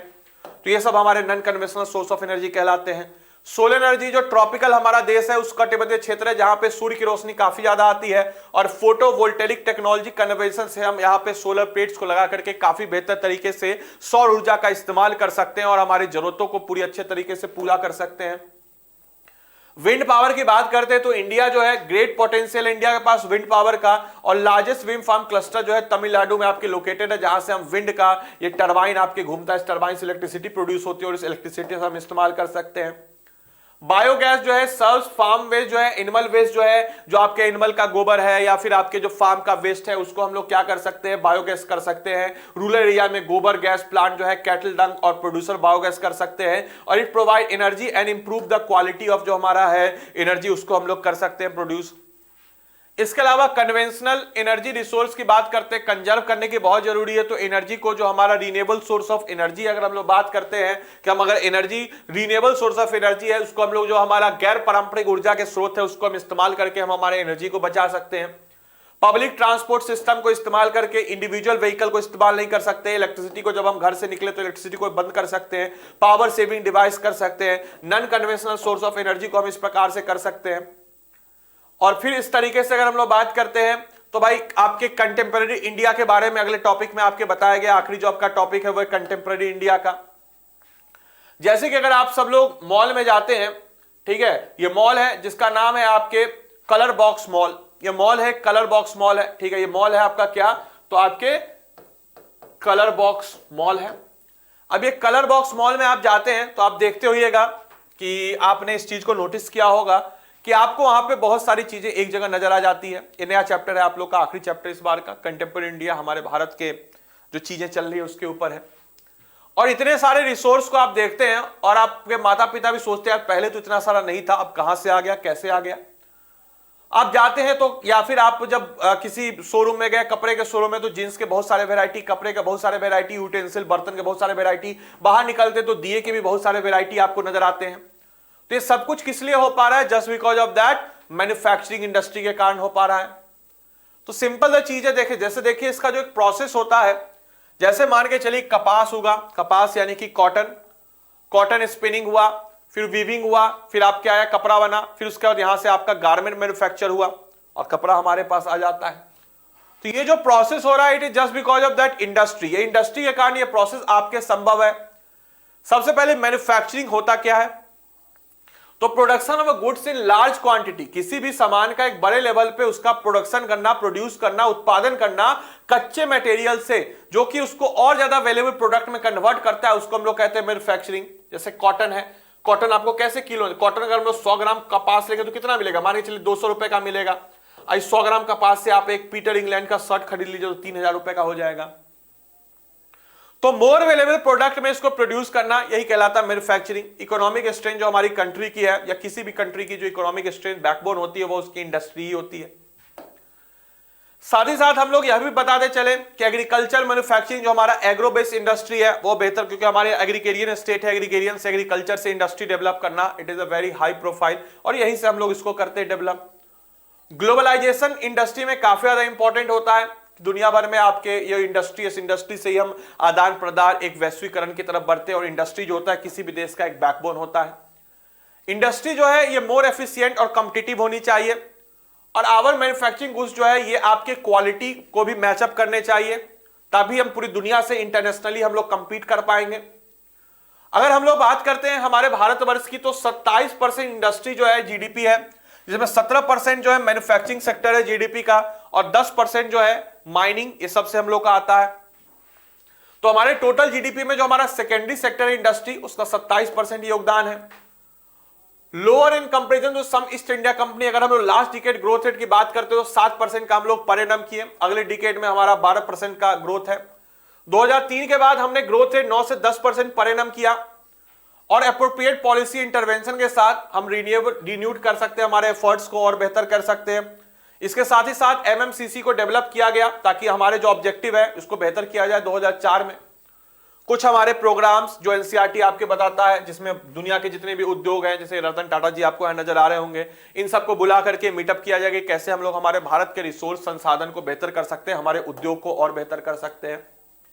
इंडस्ट्रियल लोकेशन होने के लिए क्या क्या चीजें चाहिए, तो सबसे पहली चीज कि कहीं पे भी आपको इंडस्ट्री लगानी है तो सबसे पहले आपके उसके आसपास कच्चा माल होना। जैसे आप माने चले कपड़ा का इंडस्ट्री, जैसे आप माने चलिए कि आप लोग एक फ्रूट का इंडस्ट्री लगाए, आम के फ्रूट का, मैंगो फ्रूटी की तरह, तो आपके आसपास आपके आम का बागान होना चाहिए ताकि आपको ज्यादा ना हो। अब मान के चलिए आम हो रहा है दरभंगा में, आप लगा दिए इंडस्ट्री रांची में, तो कैसे आम आएगा दरभंगा से रांची। जैसे बाहर के चलिए कि भाई कपास, आपको कपड़ा का इंडस्ट्री लगाना था, जहां कॉटन हो उसके आसपास लगाइए, तभी तो आप मुंबई में देखिए बहुत सारा आपको कॉटन मिल्स है, क्योंकि कपास महाराष्ट्र से होता है, आ जाता है सीधा मुंबई में। जमीन होना चाहिए, ट्रांसपोर्ट होना चाहिए, यातायात व्यवस्था, लेबर आपके पास, सस्ते मजदूर, पावर होनी चाहिए, ऊर्जा होनी चाहिए, कैपिटल पैसे होना चाहिए, मार्केट होना चाहिए। इंडस्ट्री बना लिए, बेचने के लिए मार्केट ही नहीं है। अब जैसे मान के चले कि हम हमारे भारत में कुछ ऐसा चीज करें जिसका कस्टमर ही हमारे पास कम है। जैसे मान के चलिए कि हमारे भारत में कौन सी इंडस्ट्री ज्यादा ग्रो करेगी, ऐसी इंडस्ट्री जिसके पास मार्केट हो। तो मार्केट होना बहुत जरूरी है, राइट। तो मार्केट होना भी बहुत जरूरी होता है। इसके बाद प्री इंडिपेंडेंस, जो आपके मेजर पोर्ट्स हैं, इन पोर्ट्स भी हमारे लिए बहुत इंपॉर्टेंट है। ये पोर्ट से हम लोग आपके सामान का आदान प्रदान करते हैं, क्योंकि जो अगर हम लोगों ने वाटर वे पे जो हमारा समुद्री पोर्ट है, यही से हमारी पूरी दुनिया की अर्थव्यवस्था का आदान प्रदान, ट्रांसपोर्टेशन होता है, जो इंटरनेशनली हम लोग जाते हैं। अगर हम लोग बात करते हैं इनपुट्स, जो रॉ मटेरियल्स हैं, जो कि आपके फैक्टर जो चाहिए, लैंड यानी कि जमीन, labour, capital, entrepreneur, infrastructure, transport, factory, ये तमाम तरह की चीजें चाहिए, मार्केट चाहिए, पैसा चाहिए। तो पैसा आपका लगेगा, पैसा आपको मिल जाएगा। आपके साथ साथ आपने कोई उद्योग लगाया तो कई सारे लोग जो उसमें काम कर रहे हैं उन सबका फायदा होगा, और इस प्रकार से चीजें और डेवलप होती जाएगी। इसके अलावा अगर हम लोग बात करते हैं इंडस्ट्री मार्केट लिंक, सबसे पहले चीज ट्रांसपोर्ट, फैक्ट्री, ये सब सारी चीजें होनी चाहिए। और आइडियल लोकेशन इंडस्ट्री के लिए क्या होता है, जहां से आपको कच्चा माल आसानी से मिल जाए, कम पैसे में, डिस्ट्रीब्यूशन करने में ज्यादा दिक्कत ना हो, लोकेट फैक्ट्री उस जगह पे आपके सारी चीजें हो, कॉस्ट प्रोड्यूसिंग स्टेट हो, चीप लेबर मिल जाए, सब कुछ आपको मिल जाए, तो आप बेस्ट इंडस्ट्री आउटपुट कर सकते हैं। हम लोग हमारी इंडस्ट्री को अलग अलग कैटेगरी में बांटते हैं। एग्रो बेस्ड इंडस्ट्री, ऐसी इंडस्ट्री जिसका कच्चा माल जो है, ऐसी इंडस्ट्री जिसका जो कच्चा माल है, यानी कि कच्चा माल जो है एग्रो से एग्रीकल्चर पे आधारित हो, जैसे कि कॉटन, वुलन, जैसे कॉटन से हमने कपास बनाया। वुल की अगर हम लोग बात करते हैं तो वुल, जैसे कि भेड़ है, तो भेड़ भी आपके एग्रो में ही आ जाता है, प्राइमरी में आ जाता है, उससे हम लोगों ने स्वेटर बनाया। जूट से हम लोगों ने बोरिया बनाई, या फिर कुछ आपके डेकोरेटिव आइटम बनाया। सिल्क है, सिल्क से हमने सिल्क की साड़ियां बनाई। शुगर, जैसे हमने शुगर केन है, गन्ना है, गन्ना से चीनी बनाया। चाय है, चाय से ताजा चाय पत्ती बन गया। कॉफी है, कॉफी से आपके ब्रूक बैंड का या फिर आपके ब्रू का कॉफी बन गया। एडिबल ऑयल है, उससे हमने तेल बना लिया। एक होता है मिनरल बेस्ड इंडस्ट्री, ऐसी इंडस्ट्री जिसका कच्चा माल जो है आपके मिनरल्स हो, खनिज हो। आयरन है, आयरन से स्टील बना, स्टील से हमने कार बना लिया। सीमेंट है, सीमेंट से हमने कंस्ट्रक्शन किया। पेट्रोकेमिकल्स है, बहुत सारे कॉस्मेटिक प्रोडक्ट्स हम लोगों ने बनाए। तो ये आपके क्लासिफिकेशन ऑफ इंडस्ट्री होती है। इनके मेन रोल के आधार पर अगर हम लोग बात करते हैं तो कंज्यूमर इंडस्ट्री एक होता है, की इंडस्ट्री। सप्लाई, जो प्रोडक्शन रॉ मटेरियल का होता है, मैन्युफैक्चरिंग गुड्स का, जैसे आयरन, स्टील, कॉपर, मेल्टिंग। इसके अलावा कंज्यूमर इंडस्ट्री क्या हो गया कि ऐसी इंडस्ट्री जो कि कंज्यूमर्स के लिए, जैसे कि चीनी जो आपके घर में इस्तेमाल हो, टूथपेस्ट आपका, पेपर हो गया, स्वीपिंग मशीन हो गया, फैंस हो गया, जो घर में आपके इस्तेमाल हो। और एक ऐसा इस्तेमाल जो फैक्ट्री में होता है, उसका प्रोडक्शन, वो हो गया आपकी की इंडस्ट्री। इसके अलावा आपके कैपिटल इन्वेस्टमेंट में कुछ छोटे इंडस्ट्री होते हैं, कुछ बड़े इंडस्ट्री होते हैं। छोटे इंडस्ट्री की बात हम लोग करते हैं जहां पे मैक्सिमम इन्वेस्टमेंट आपके 1 करोड़ रुपीस के अंदर हो, वो आपके स्मॉल स्केल इंडस्ट्री हो गया। इन्वेस्टमेंट जो है 1 करोड़ से ज्यादा का हो तो लार्ज स्केल इंडस्ट्री की कैटेगरी में आता है। On the basis of ownership, तो एक हो गया पब्लिक इंडस्ट्री यानी कि सरकारी उद्योग, जैसे कि आपके सरकार के द्वारा आपके होता है, जैसे भेल हो गया, भारत हैवी इलेक्ट्रिक लिमिटेड, भेल झारखंड में। इसके अलावा हम लोग अगर बात करते हैं, आपके भेल हो गया, इंडियन ऑयल हो गया, एमटीएनएल हो गया, हेल हो गया, ओएनजीसी हो गया, इंडियन ऑयल हो गया, स्टील अथॉरिटी ऑफ इंडिया हो गया। तो ऐसी इंडस्ट्री जो सरकार चला रही है वो आपके हो गए आपके public industry, public sector industry. ऐसी इंडस्ट्री की बात अगर हम लोग करते हैं जो आपके प्राइवेट सेक्टर कंपनियां चला रही हो, जो प्राइवेट कंपनियां चला रही हो, प्राइवेट सेक्टर इंडस्ट्री हो गई, जैसे कि TISCO, Tata iron and steel corporation limited, Bajaj auto, Dabur industry. तो ये सारी इंडस्ट्री क्या होगी, प्राइवेट सेक्टर इंडस्ट्री हो गई। ज्वाइंट सेक्टर, ऐसी इंडस्ट्री जो कि स्टेट और इंडिविजुअल दोनों ने मिलकर चला, जैसे कि आपका oil India limited, OIL, oil India limited, दोनों मिलकर चला रही। कोऑपरेटिव इंडस्ट्री, ऐसी इंडस्ट्री जो कि एक कुछ लोग मिलकर के एक साथ आपके चला रहे, वो आपका हो जाएगा कोऑपरेटिव इंडस्ट्री।